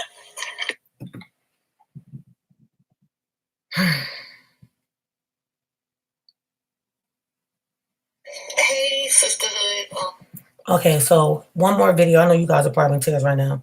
So the one video that I started showing that I wasn't supposed to show you guys, and this was actually after everything. My mother ended up wanting to be cremated. She ended up wanting to be cremated. So you guys have noticed that sometime I actually have a necklace with a heart, and this is actually a urn necklace. So some of her remains are in here. I have some in another necklace, and all of my siblings, her grandkids, we all have some type of, part of her. Because of course we have her spiritually here, but because I found out that she did want to be cremated, which that was just her idea. That's what she wanted. We're able to keep her close to our hearts and, always with us at all times. So I'm going to show this one last video, and I think this will just sum up everything. Thank you guys for watching. I know this was a sad story, but I just felt it was one that needed to be shared, because know that you're not alone. We all know that we're born to die. So just know that you're not alone. And when you do have a loved one that something may happen, don't give up on them. Don't give up on them. No matter what the doctors say, if you are God-fearing, or whatever you may call him, Yahweh, just whatever Jehovah, whatever you call the Most High, you just depend on him and you trust in him, and you don't let the doctors make any type of decisions for you or your loved ones. So I'm going to show this last video. I want to say this is the last video. All right. On your shirt, because I saw you going like this, but so you guys know that I worked today. Everything was fine. I know you see me crying, but I'll tell you why I'm crying in a second. So I worked today. Everything went good. I trained at the garage who came down, my friend. So I was able to train her. And I just actually got home about 10 minutes ago. So my husband went to a drag strip today, him and my brother-in-law. So I didn't have Bible study yet, right? But training was good. Like we went on Facebook earlier. Hey, Shatara. We went on Facebook earlier, and then I went on we went on YouTube too. So we did a live stream on YouTube. But I'm crying because when I came home, I didn't have Bible study yet, right? And you guys know I have Bible study every day. So on the Worship and Warrior page, when I have Bible study, I try to go ahead and open up that page so that I can put Bible study on there as well. So, make this come up. So, before I even could press start, I was just like, how we have the videos down here that we can see. So there was a couple of videos. They're like old videos because you can see like I can see all of the times that I talked on there because I seem to talk the most. I guess because it's my page and maybe the people are shy. I don't know. I just try to keep everybody in the word. So I seem to talk the most. So between me and you guys, ever since my mother passed, I haven't gone back and looked at any of the Marco Polo videos. Like none of me at the hospital with her, none of me talking about her, none of that, because I didn't know how I could take it. So today I just said, well, let me just go ahead and just look at them. And I mean, it just hurt my heart because I'm looking at these videos, right? And I haven't even been on the ones on here, nor have I been on the ones of my family, Marco Polo. Sorry, y'all. Hold on.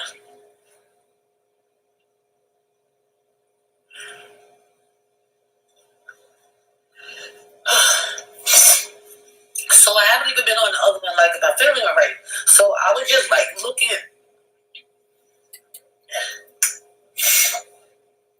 So I was watching the videos. And the first video that I saw was the video when I was about to come back home. Because remember, it was so hard for me up there because I felt like I was alone up there. So the first video that I saw was when I was about to come back home. And I was saying how I was getting ready to come back home. And then I said a prayer. And then I showed, like, you know, I showed a glimpse of my mom. That's why I'm crying. Because I showed, on Worship and Worries, I showed her a little bit, right? So, hold on.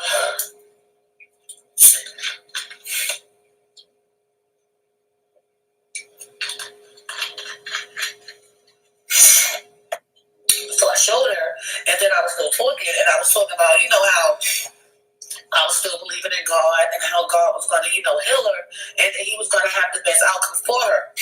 So I kept saying He's going to have the best outcome for her, and I had never been saying that before.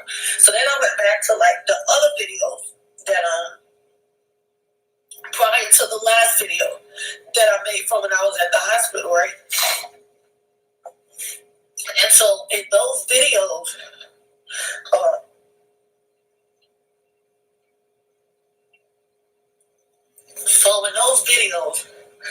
it was like, I was talking about how, like, the doctors had called, how they said that she wasn't going to make it, how she wasn't going to live, and, you know, and I was just saying how I was going to go up to New York, and how I had just, like, stopped my life, you know, to be there for my mom.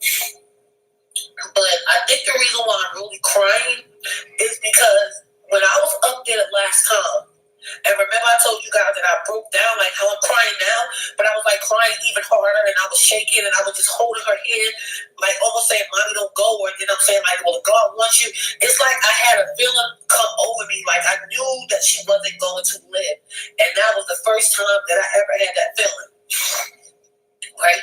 So, because all the other videos, when I go back and look at it, all the other videos, I was so positive. Not to say I still wasn't positive, because I was, but I think just being there that last week, I was just getting like this understanding, like, okay, well, what if she doesn't make it? You know, I was just really getting like this understanding that she wasn't going to make it. So, looking back at the other videos, how positive I had been in my face, and they're just going on up to that day, I'm like, wow, well, did I know? Like, was God giving me a sign? Because, like, anybody that's in the Worship and Warriors group, if you watch those videos and there's a couple, then you'll understand what I'm saying. Like that day, the last day, when I was waiting for you, Lisa, hey Lisa, when I was waiting for you to come pick me up, so I was just talking, you know, I was just talking to them, and it was like I didn't know that was going to be the last day that I would physically see my mother. Like I didn't know that. So I'm supposed to be doing this documentary on the whole situation of what went on. I'm supposed to be doing this whole documentary of what went on with that whole deal with my mom, right? So I'm gonna have to go back and literally watch all of those videos, because that's what you do, you know, when you're doing a documentary. Because I'm documenting. First, I'm going to do a movie. Then I thought about it. No, I have real footage, so it just makes sense to show the real footage. Because, like I told y'all before, I want to help somebody that went through, that may go through, that is going through. You know, just something with. If they're going through something like what me and my family went through. Because a lot of times on there, remember, I kept saying, you know, have faith, don't give up. You know, families have to stick together. Families have to go see their loved ones. I really feel like making a documentary out of that whole ordeal, and I kept promising my mother that I was going to make her movie, you know, no matter the outcome. But I never thought that the outcome would be that she would die. You know, I never thought that. So I think I just needed a good cry today, because I cried yesterday when I went to sleep. I cried, and I know some days will be better than others, but I really feel like I just really feel like that documentary can really help somebody. You know, I feel like it can really help somebody that's just going through something with a loved one, or help somebody that have maybe lost a mom or a dad, and it can help them cope. You know, so I'm gonna make the heck out of that documentary, guys. I have not even been in the mood to film at all. You know, like I don't really want to do hair, but I did it today, you know. But I haven't been in the mood. Like I have not picked up another camera. I haven't picked up a camera. And normally around this time of year, I would have been probably almost done with my next project. So, yeah, that documentary is going to be really, really deep. It's going to be deep because I'm thinking about it. I haven't seen a documentary with someone with a loved one in ICU. Not a documentary, at least I haven't seen it. If there is one out there, clearly it didn't do anything for the world because I have not seen it. And I've seen a lot of documentaries. So it's going to be really, really good. It's going to be really, really good. Also, with just having a Marco Polo, because I know a lot of times with Marco Polo, a lot of us are in it. So if any of you ladies, like, because, you know, we always talking amongst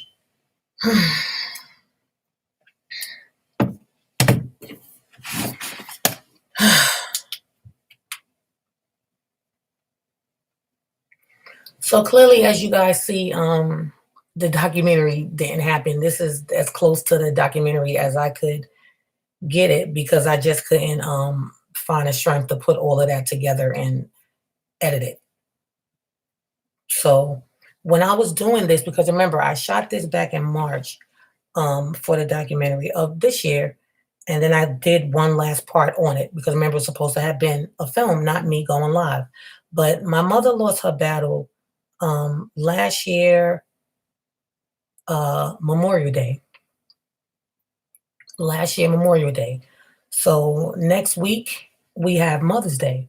So this will be the first Mother's Day that I have without my mom physically being here. And then Memorial Day, you know, is supposed to be known for cookouts and, you know, fireworks and stuff like that. But here it is me. It's a year later and I'm still missing my mother. And every day, you know, it's not gotten really easier for me. I feel like there's a part of me that is missing that I can never get back. Um, I can't just call her, you know, and talk to her. Um, I do have her in some of my videos when she wasn't sick, so I can go back, you know, and watch. Excuse me. I can go back and watch um a couple of those, but it's been a hard job. It's just been really hard. Um, you never know how it's going to feel to lose a parent until you actually have lost a parent. So, excuse me.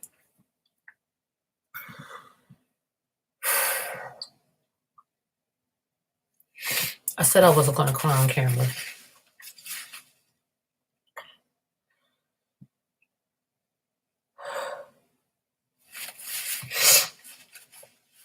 But yeah, it's just it's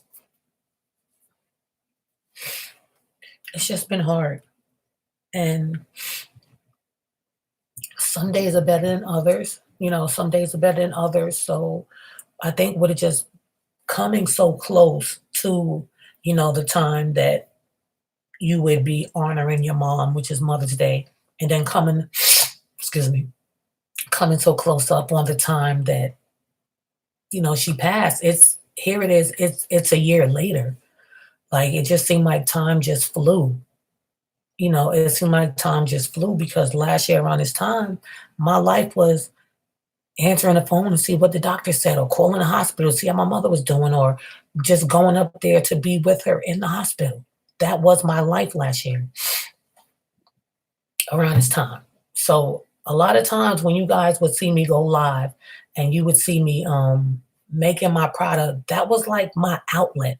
That was me just stepping away from what my real life was and what I was going through in my life. So a lot of times when I came on live, it was another way, even if I wasn't doing anything with my product, it was just another way of me getting away from my real life for a while. So, it definitely helped a lot for me to have my Marco Polo groups because eventually I did put myself back into my family group, but I was just so upset with them for a while. And that's what happens, guys. I think once you have a loved one and they're sick or they pass away, we start to play the blame game, you know, like, well, what if you would have seen her more? What if your faith would have been stronger? Or what if she would have gotten to the doctor earlier? Or what if you guys wouldn't have said, it's okay, take out her heart defibrillator? So it was just a lot of pointing, pointing, pointing, pointing, pointing. And even when my mom passed, right? And I said to God, God, whatever it is that is best for my mom, let your will be done. So, guys, when we tell the Most High to let his will be done, then we have to be okay with his will being done. We have to be okay with the decision that he makes for our loved ones. We definitely have to. We have to be okay with his decision. And I was upset. When she passed away, I was mad for a while. And I know it's probably like a normal emotional thing, but I was mad. I had stopped praying. I stopped reading my Bible. I stopped just doing everything for a little while. But then I was like, no, you can't let the devil win. That's the devil winning. And I know that the more that I stayed away from the word, that chaos will start to come back in my life. And that's definitely what I did not want. So I did pick my Bible back up and I did start, talking to God again. And I did start praying again. And I gained some strength from that, guys. And I just told him, thank you. My mother's not in pain. She's not laying in a bed and having to work, having to depend on someone to wash her body, having to depend on tubes to feed her. She can't talk. She's gagging, just everything. She didn't want that life, guys. I know she didn't want that life. And I know that God has her in a better place because she was God-fearing and she did believe in him. So I know that she's resting peacefully until, he comes back and he raises the dead and then, the rapture comes and so on. So again, I thank you all for watching. This was initially supposed to have been just a video that was put together and edited, but I couldn't do it. It was too hard. So this would have been, I want to say, the last part if I had actually done the documentary. So I'm gonna play that for you. So you see the outcome. She passed away on Memorial Day last year. So this necklace, did you see me wearing sometime? This is actually an urn necklace, so I keep my mom close and dear to my heart.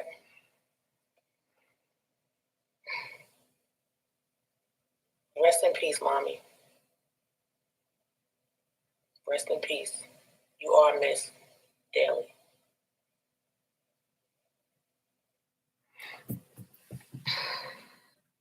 So that would have been the last part of the documentary had I actually been able to just put it together. So I don't even know what to say at this point.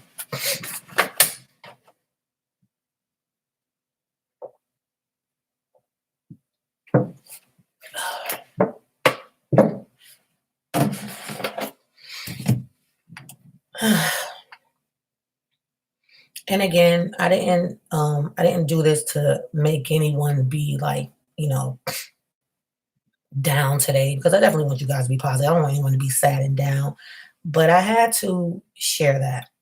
And I actually feel better that I actually, did share it.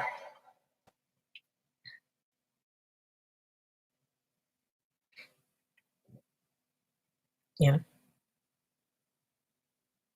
I actually feel better that I did share because I know I told her that I was going to do her story. Like I would talk to my mom and I was like, Ma, I'm gonna do your story, and at the end, you're gonna talk, and you're gonna be walking, and I'm gonna say yes, give God the glory and the praises because everyone's gonna see that you survived. So when she didn't live, I was like, oh, do I still do it or don't I do it? Then I was like, no, I promised my mother that I was going to share it and that I didn't even really know why. Like I was prompted to even do any of this. You know what I mean? Like I just felt like I could help somebody, but I still, even after me just watching it now, I don't even know how they would be helped. I mean, it's a sad story. It's it's my story and my mom's fight for her life, but it's sad, you know?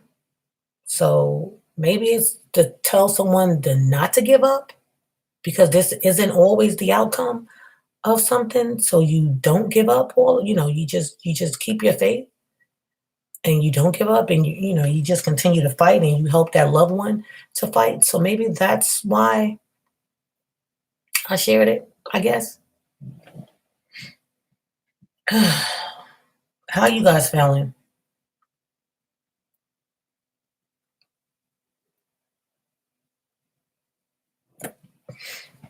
I'm just looking at it. It's actually wow. The video is actually kind of clear. I didn't even realize that.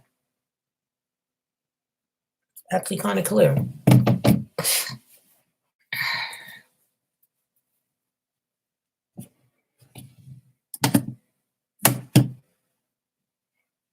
So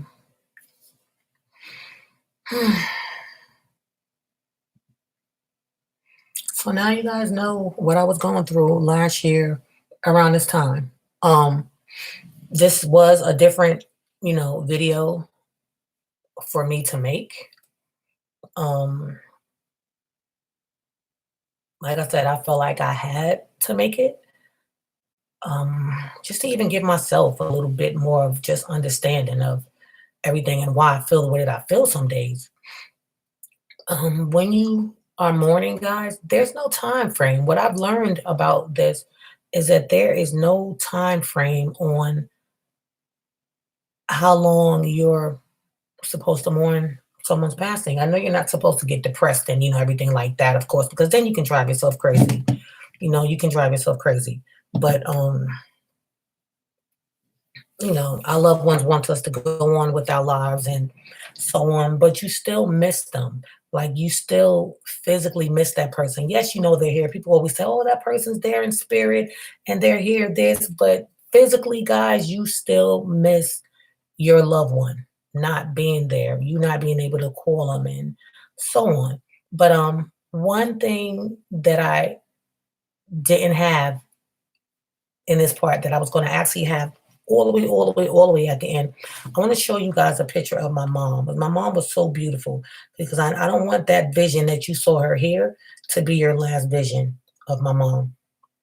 So I was gonna have her picture up at the end of the documentary, and then I was gonna play her message. The last message, 'cause my mother used to always call us for our birthdays, right?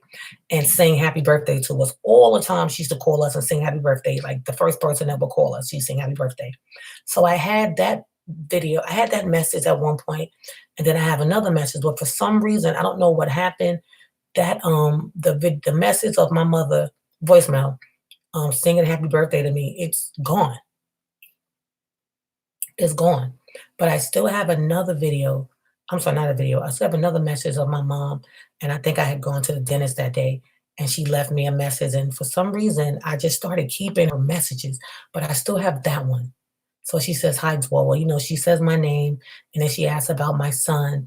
And then I think she asked about my husband. So I still have that. And guys, I want to say I probably forwarded that so many times just to my emails, just so I don't lose it or erase it or whatever. But I want to show you guys a picture of my mom when she wasn't sick. Let me see if I can find it.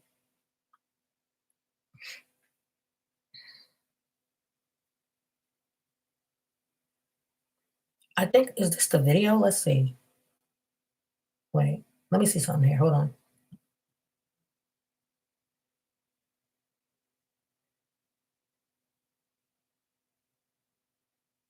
Okay, yeah.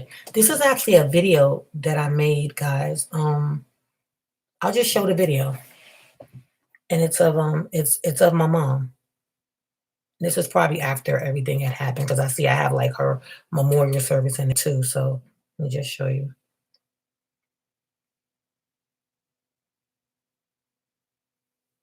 That's her and her sisters. That's me and her.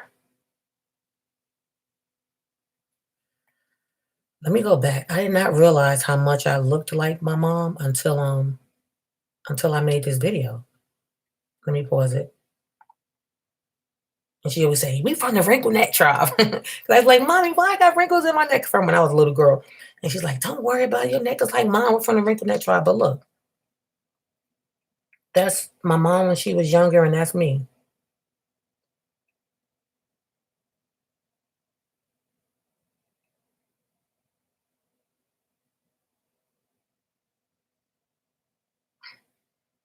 And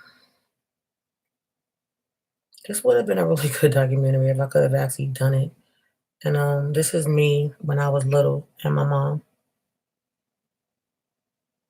So I'll just play the video now.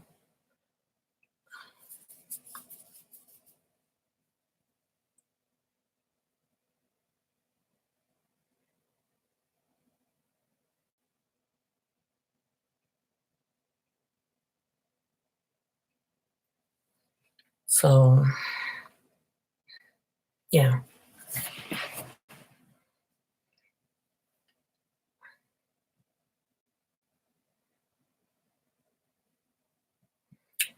Yep.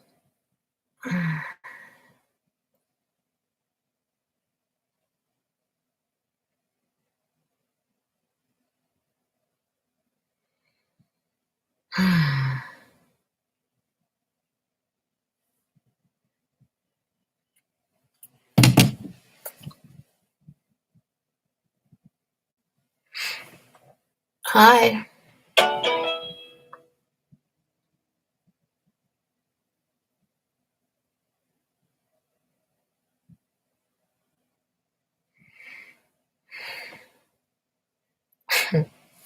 Hey, Action Jackson.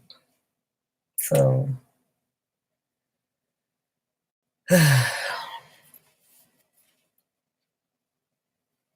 trying to see if I can find that voice memo.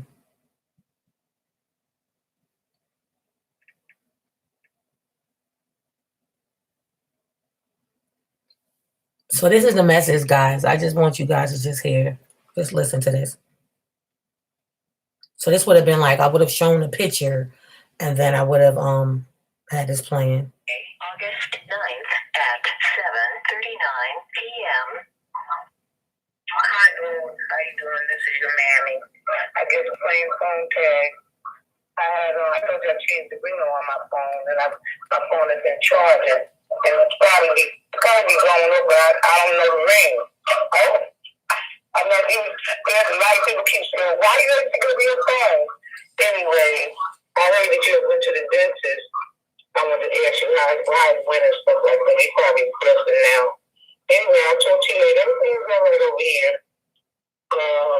Everything's fine. I miss Xavier because he was a big help to me.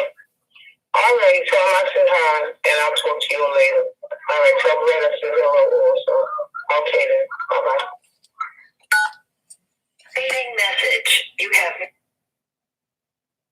So I still have, that message that I keep, and I have some like funny videos that, like Christmas time and stuff that I did with my mom at her house and everything. So yeah. That's it, guys. We've been on here for 2 hours. I didn't even think it was going to be that long with just that whole thing. But it's out, and I know for a fact I probably will not make. This is as close to that documentary as I can possibly get with just sharing the story, unless somebody else that works with me would be like, you know what, I can put it together for you or whatever. But I don't even know if I want it put together. I think it's just fine, just the way it is. Hey, Steph Lover. I think it's just fine, just the way that I did it here. because the whole point was just to get, just to find strength and just talking about what happened with my mom and how I coped with it during that time. And even still now, how I'm coping with it with Mother's Day coming up and the year anniversary of her passing. So, you know, guess you guys got to see a vulnerable side of me today. I mean, I'm still human. Yeah.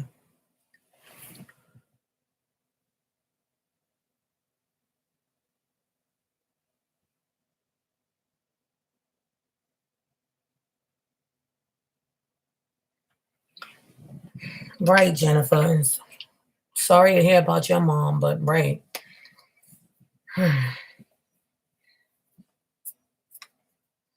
Like I've had, you know, friends pass and old boyfriends pass, but it's just different when you lose a parent. You came from that person.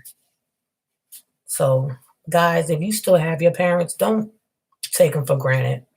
I know a lot of times our parents get on our nerves and we may not speak to them for days or weeks or months or just whatever. But if you're mad at any of them, call them, apologize, even if you know it's not your fault, because parents can be really stubborn.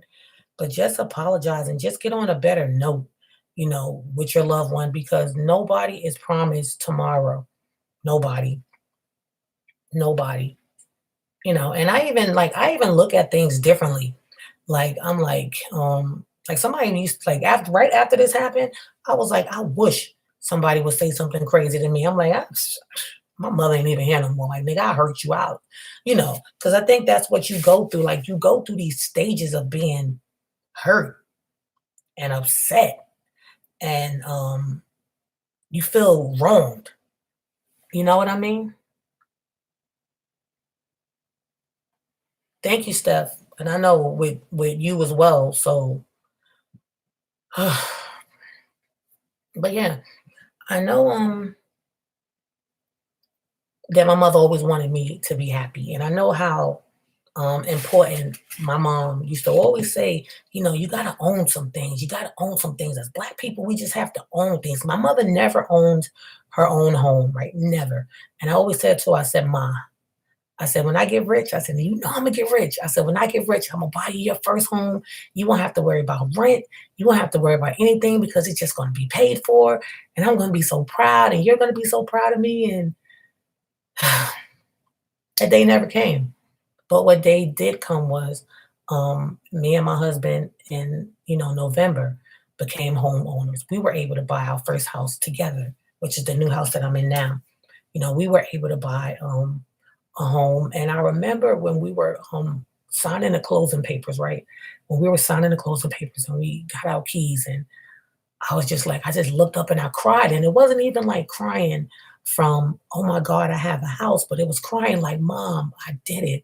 Like you said, I needed to be a homeowner, and here it is, I am. And you're just not even here to share this with me physically. You know, like I know she's here in spirit. She's here in spirit. She's here in spirit. But I can't hug my mother anymore. I can't just go, climb into bed with her when I want to feel like a little girl, and just lay up under my mom. I can no longer do that. So guys, if you do still have your parents, or even if you're a parent and you are mad at your kids, just stop being upset for a second and just know that they can be snatched away from you just like that.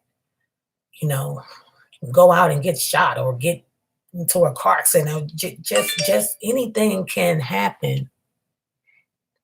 Anything can happen. So just really just hug them.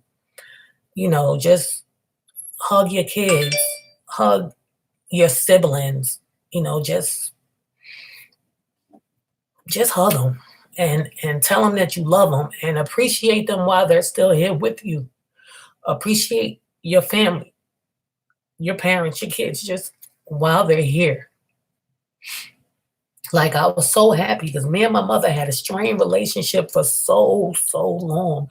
And I just thank God that before all of this happened that we were on great terms, because if we wasn't on great terms, oh my gosh, whenever she did pass, it would have really been that much harder, because then I couldn't say, "Mommy, sorry," or "I forgive you," or "I love you," so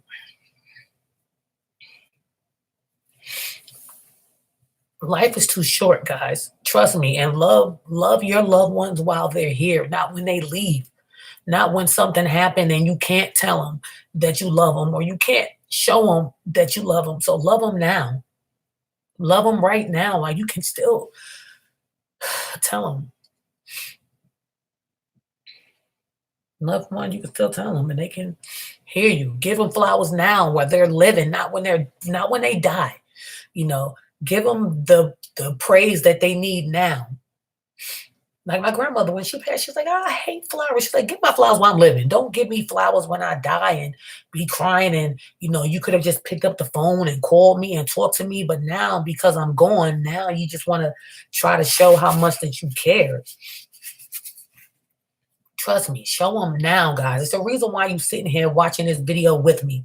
So call that person. It's like I said, Mother's Day is coming up. I don't have my mother here to call. You know what I mean? I can't call my mother and say, "Ma, happy Mother's Day," or send her whatever, or even go visit her. But what I do have, guys, is I'm a part of her. You know, the blood that's in my veins, it was part of my mother's blood. You know what I mean? So that's where I can hold her dear. I have some of her remains in here. I have a big urn that I have downstairs that I keep in my bedroom, that my mother's remains. I have an urn, my sister has an urn, and my brother has an urn.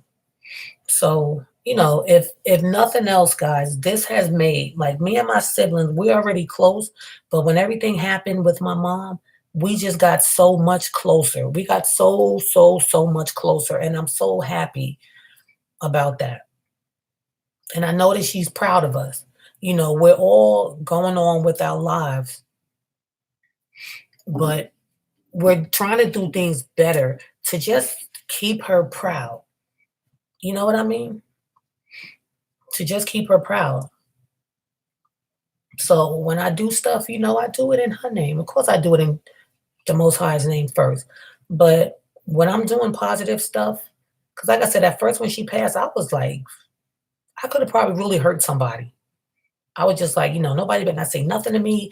All of this stuff that I've been through, but now I'm definitely at a better place in my life. I still miss my mom. Of course, I'm gonna miss her for a while. That's my mother.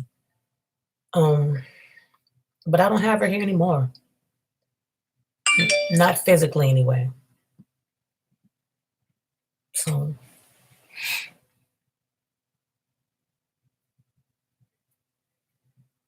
thank you.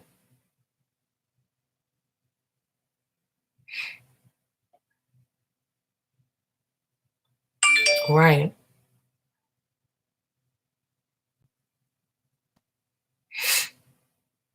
Thank you, Jennifer.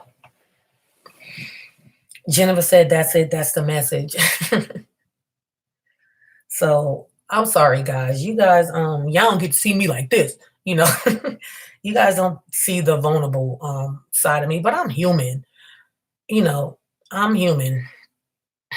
I'm human. So you were able to see me crying and tearing or whatever, that's just that. So I wonder what they doing downstairs. A lot of times when they see me, and I'm upstairs or they hear me upstairs, they just kind of stay down and kind of stay out of my way. So yeah.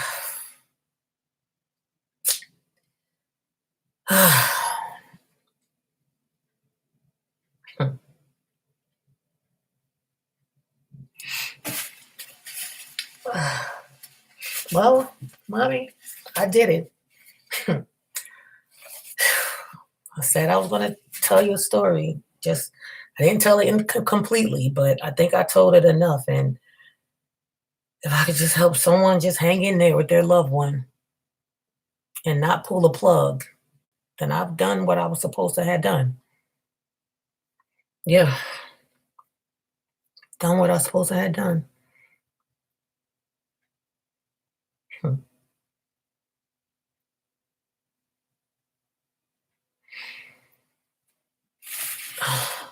It's funny too because when this video was long, right?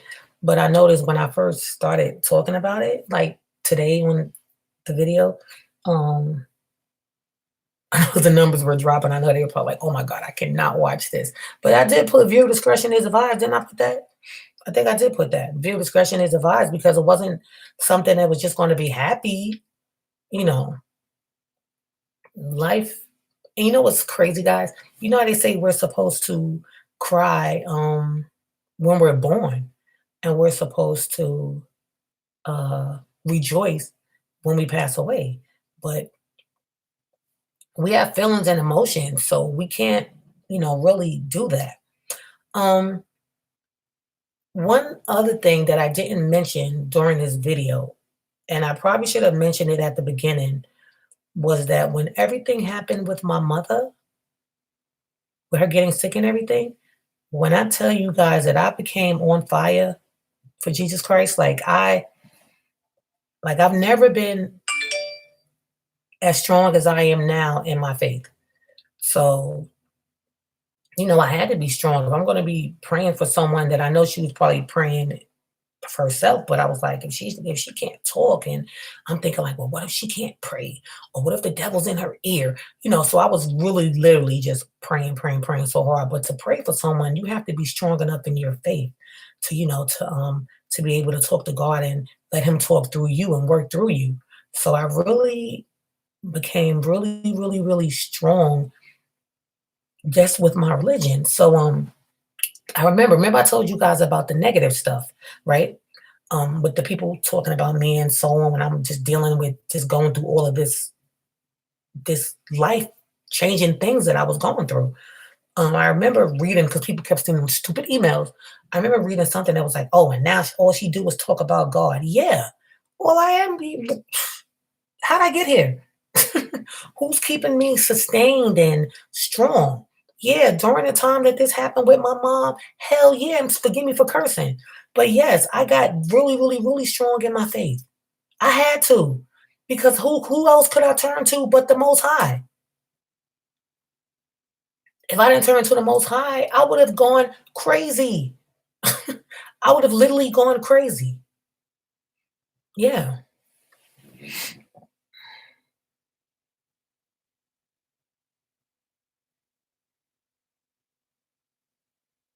Thank you. Thank you, Kay. Thank you. Somebody just coming in and out of my house. They're doing something at the front door. So yeah,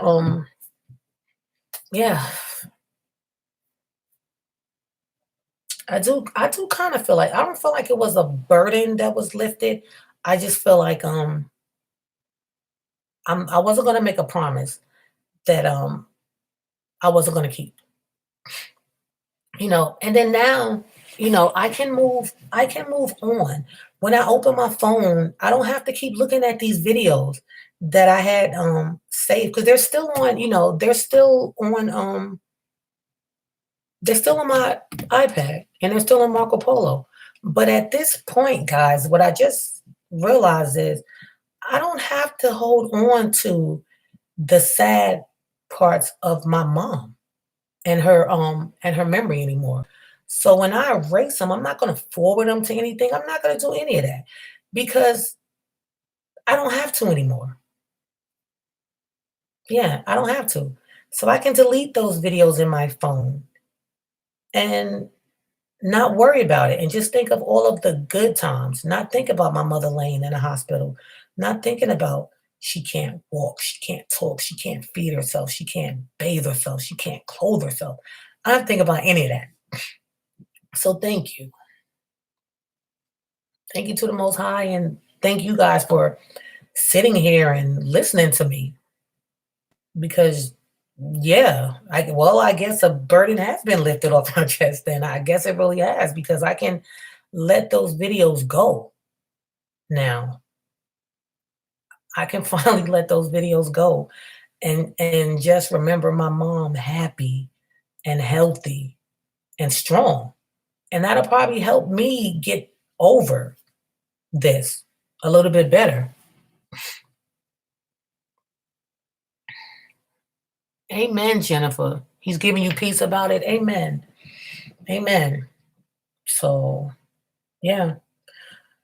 So again, guys, we have to be, one another's strengths because I remember, and this, I didn't think that this had um, any meaning at the time, but I realized that during the time that my mom had gotten sick, a lot of people that were kind of close to me started losing their mothers. They started losing their mothers.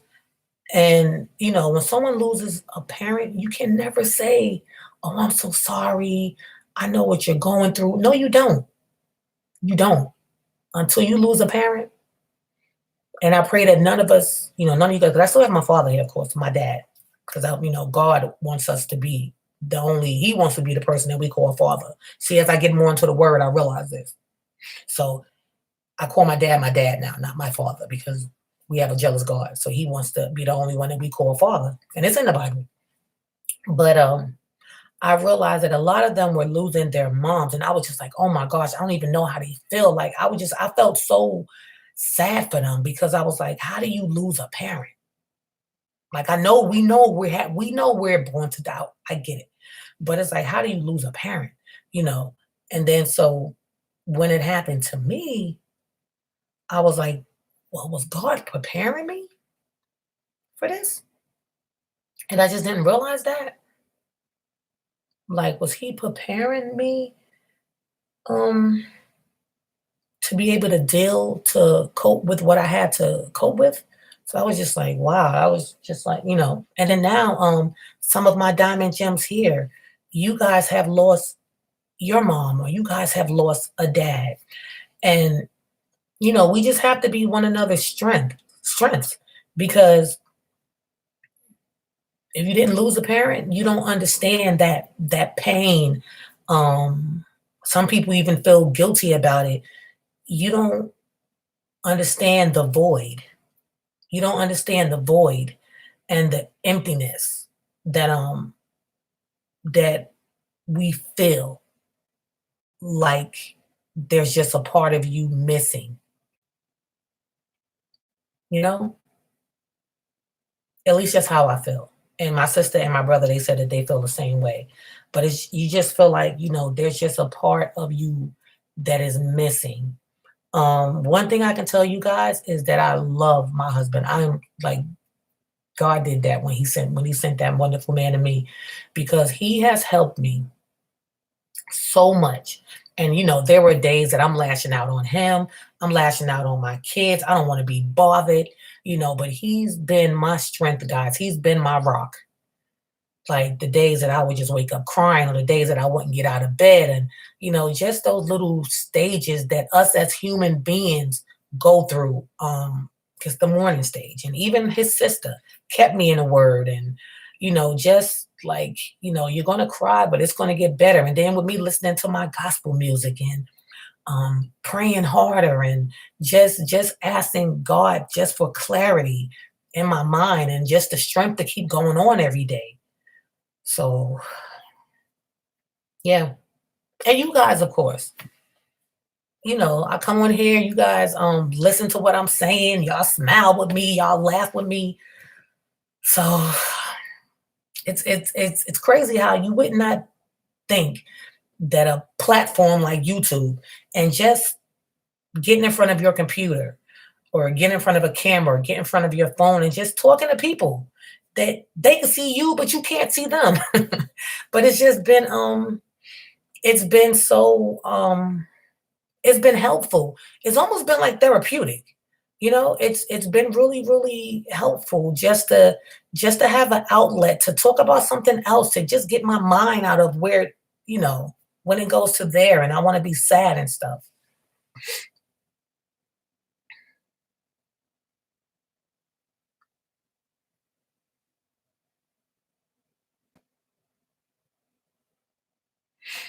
Yeah.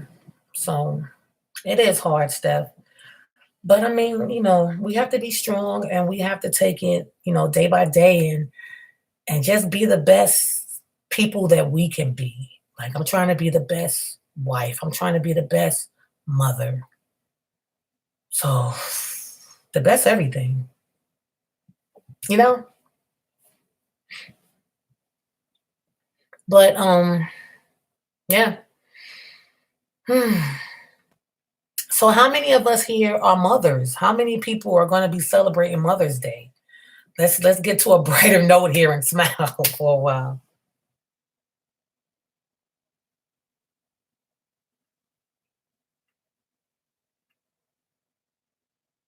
Amen, Queso. Well, amen.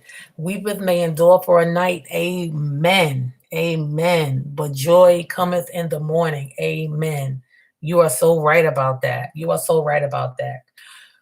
You are so right. So yeah. My youngest son, Xavier, he was born on Mother's Day in 2006.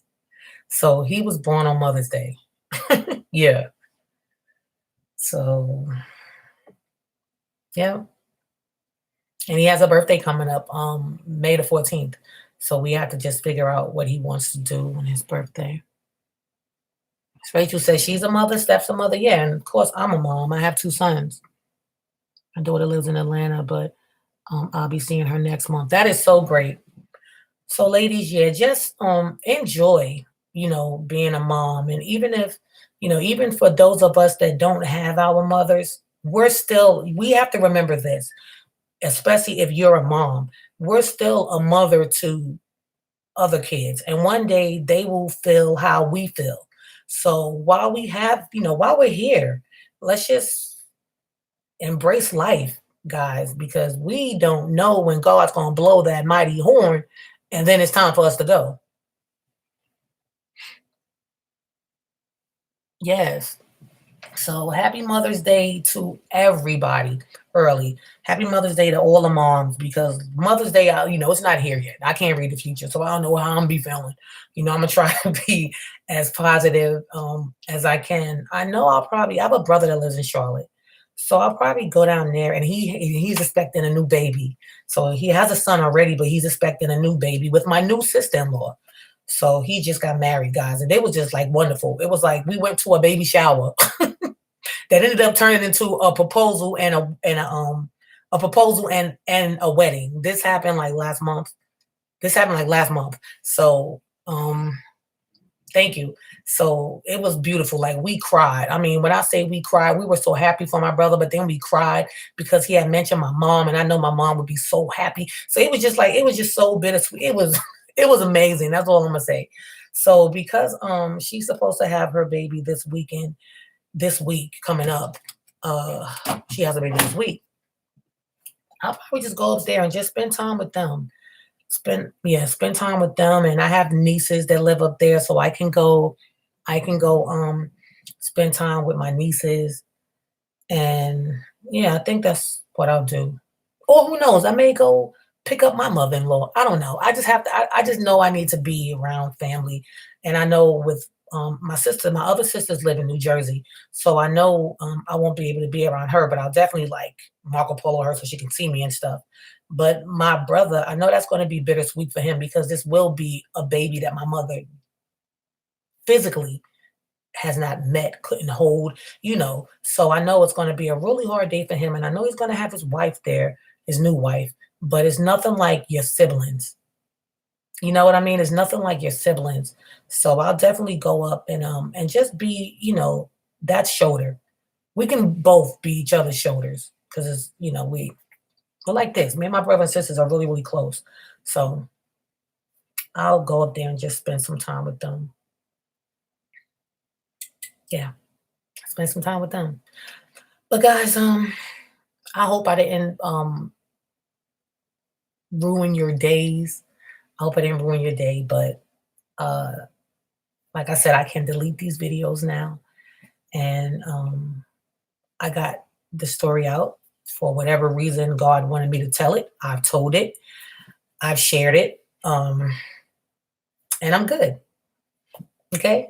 I'm gonna go downstairs and spend time with my family and maybe cook because I haven't cooked in a while. Because y'all know I have that cook now. Y'all know I got a cook that comes to cook. So I done got spoiled. Your girl done got real spoiled with having that cook coming and cooking. Um, Also, remember, guys, I am running that Mother's Day uh Miracle Growth Water special. Um, Continue to send me emails, guys. It's always great to stop in and listen to your blessing. Thank you, Tanya. Thank you. Um, continue to send me those emails, guys. You know, a lot of you, because I feel like I know you, and you guys feel like you know me. So remember, I'm here to help, guys. I do feel like God has put me in a position to help people. Like I do really feel like that. I really do. So, you know, I've been, excuse me, we're not supposed to talk about how we bless people, so I'm not even going to say what I've done, but I just know that I've been able, since all this happened with my mom, the Most High has put me just in a space where I'm able to help so many different people, and I want to continue to help people, and I want to spread His word, and I just want to, you know, just be the best person that I can be, and be positive to someone, and I don't know, just you know, just be a positive force, and there's another word I want to say besides being a positive force, just being a positive force, and um if I can help someone just by talking or send them about a or just anything, you know, I'm just happy that I can make a difference. That's all I want to do is make a difference. You know, I'm not here to hurt anyone. I'm not here to belittle anyone. I'm just here to help. I'm just a dweller. I'm just here to help. That's it. Uh, you're welcome, Jennifer. You're welcome, Jennifer. Steph, you said you did a miracle growth water treatment yesterday. I have to do one today. So thank you again, guys. I mean, because you guys just do not understand. You have helped me so much. And like I said in the video, and I know a lot of you missed it, just go back and watch it when you have time. But know you're going to be tearing up. So if you happy, don't watch this video yet. No, because then you're going to be crying. But hopefully, um, like when I used to be in the hospital and I was researching just for strength, I came across so many videos that just helped me to get to kind of stay strong and to not give up, you know. So I just pray that the people that need to see this video, that they see it. You know, I pray that the people that need to see this video, and when they need to see it, that they get to see it, and that it helps them, and to know that you're not the only one that's going through what you're going through, and you're not going to be the only one to go through it, but to just stay strong. And if you don't have a relationship with God, get a relationship with God. Trust me, because that's the only way you're going to cope. That's the only way that you're going to be able to get through this, because God is not a God of chaos and sadness and disaster and, you know, deceit.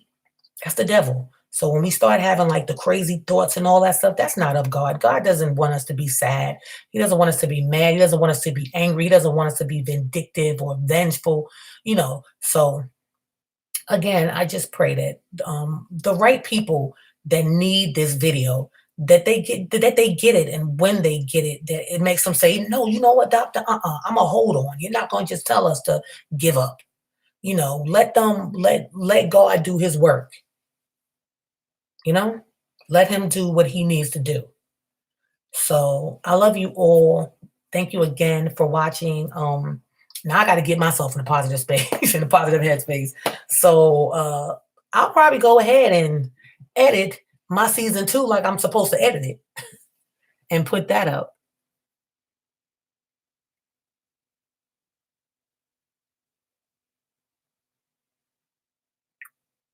Amen. Amen, Jennifer.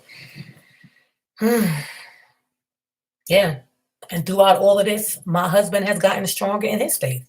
Like he done found out God's real name, Jesus' real name. He's found out all this stuff, so he studies all day. He's studying Hebrew. Like, yeah, this house ain't nothing but a spiritual house. Trust me. But we have to get right, guys. We have to get right. Like, I'm reading the book of Enoch right now. I don't know if you guys are even familiar with who Enoch is, but it's amazing. He's the only person that never died. Like, God just took him straight to heaven. So look it up, guys. Enonch. Like, I'm reading that book now. My husband read it, and I thought it was so crazy last year reading it. I was like, man, you better. God is God and Jesus. He don't have another name. But now I realize that he does have another name. So, yeah. We got to just seek, guys. Seek, and we shall find. So when you want to learn anything or you want to be really know more about the Most High, you have to study and you have to seek that knowledge because they're not telling us in church, guys. Oh, my earring fell out. I was wondering, like, what am I stepping on? My earring fell out. So they're not telling us in church, everything. They're not giving us the full truth. So we definitely have to seek, like, these pagan holidays. Like, my husband, I don't celebrate this, I don't celebrate that. But he's somewhere different with in his studying than where I am. So I'm just like, you can't just bring it to me. Let me seek and find it for myself. So I just found out about Easter. I'm like, oh no. Nah. We ain't celebrating that. Not that lady, not the moon goddess, so it's just like, guys, just study. But I know this is not church, but I'm always going to, if I can spread a word of good faith, I'm going to spread it. Okay. So I love you all. Thank you again. I will post something else today so that this is not the last video that you guys actually see on my channel. I do apologize. I don't apologize. I'm not apologizing for it. No. Clearly, I told you guys in the title what this video was going to be about. So if you just watched it and you got all sad, then you needed to be sad today. You got some type of message from this video. Yeah, you got some type of message from this video, right? Didn't you? Okay. So, yeah. Everything can't always be about miracle growth water, and it can't always be just ha and key. So about, guys, I love you all. Thank you for even, like I said, taking the time to watch this, because this has been my life, guys. It really has. And I just appreciate all of you. I really, really do. And I pray all the time for everybody. I really do, because we live in a world that's just, we never know what's going to happen from day to day. So I love you all. You guys stay strong. Keep your heads up, keep your spirits lifted, and know that through our Lord and Jesus Christ, anything is possible. Or I'll just say the Most High. I got used to saying the Most High because he has so many different names. So I just start saying the Most High. Do the Most High. Everything is possible, and with him, nothing is possible. Trust me, guys, because when we don't believe in him, that means we're believing in the world. And when we start to believe in a world, that's when we start having issues, don't we? So love you all. And I'll talk to you soon, but I will post something that's going to make you guys smile when you watch it, okay? I might post something. Hey, Sharonda, thank you. I might post something like funny or something. I don't know. I'll make one of my stupid videos. I haven't made a stupid video in a minute. So I'll do, I'm going to do a spoof video because I have more room in my phone since I'm going to be deleting all of those videos. I'll do like a little spoof. That'll give me time to like get my mind back clear and like find little things. So I'll do like a little funny little spoof video for you guys. So that'll make you guys laugh for whatever the next video that you guys see besides this one, because you already saw this one. And thank you for the ones that have actually sat here from the beginning of this video. Thank you, guys. I love you all. Bye. Bye. God bless you.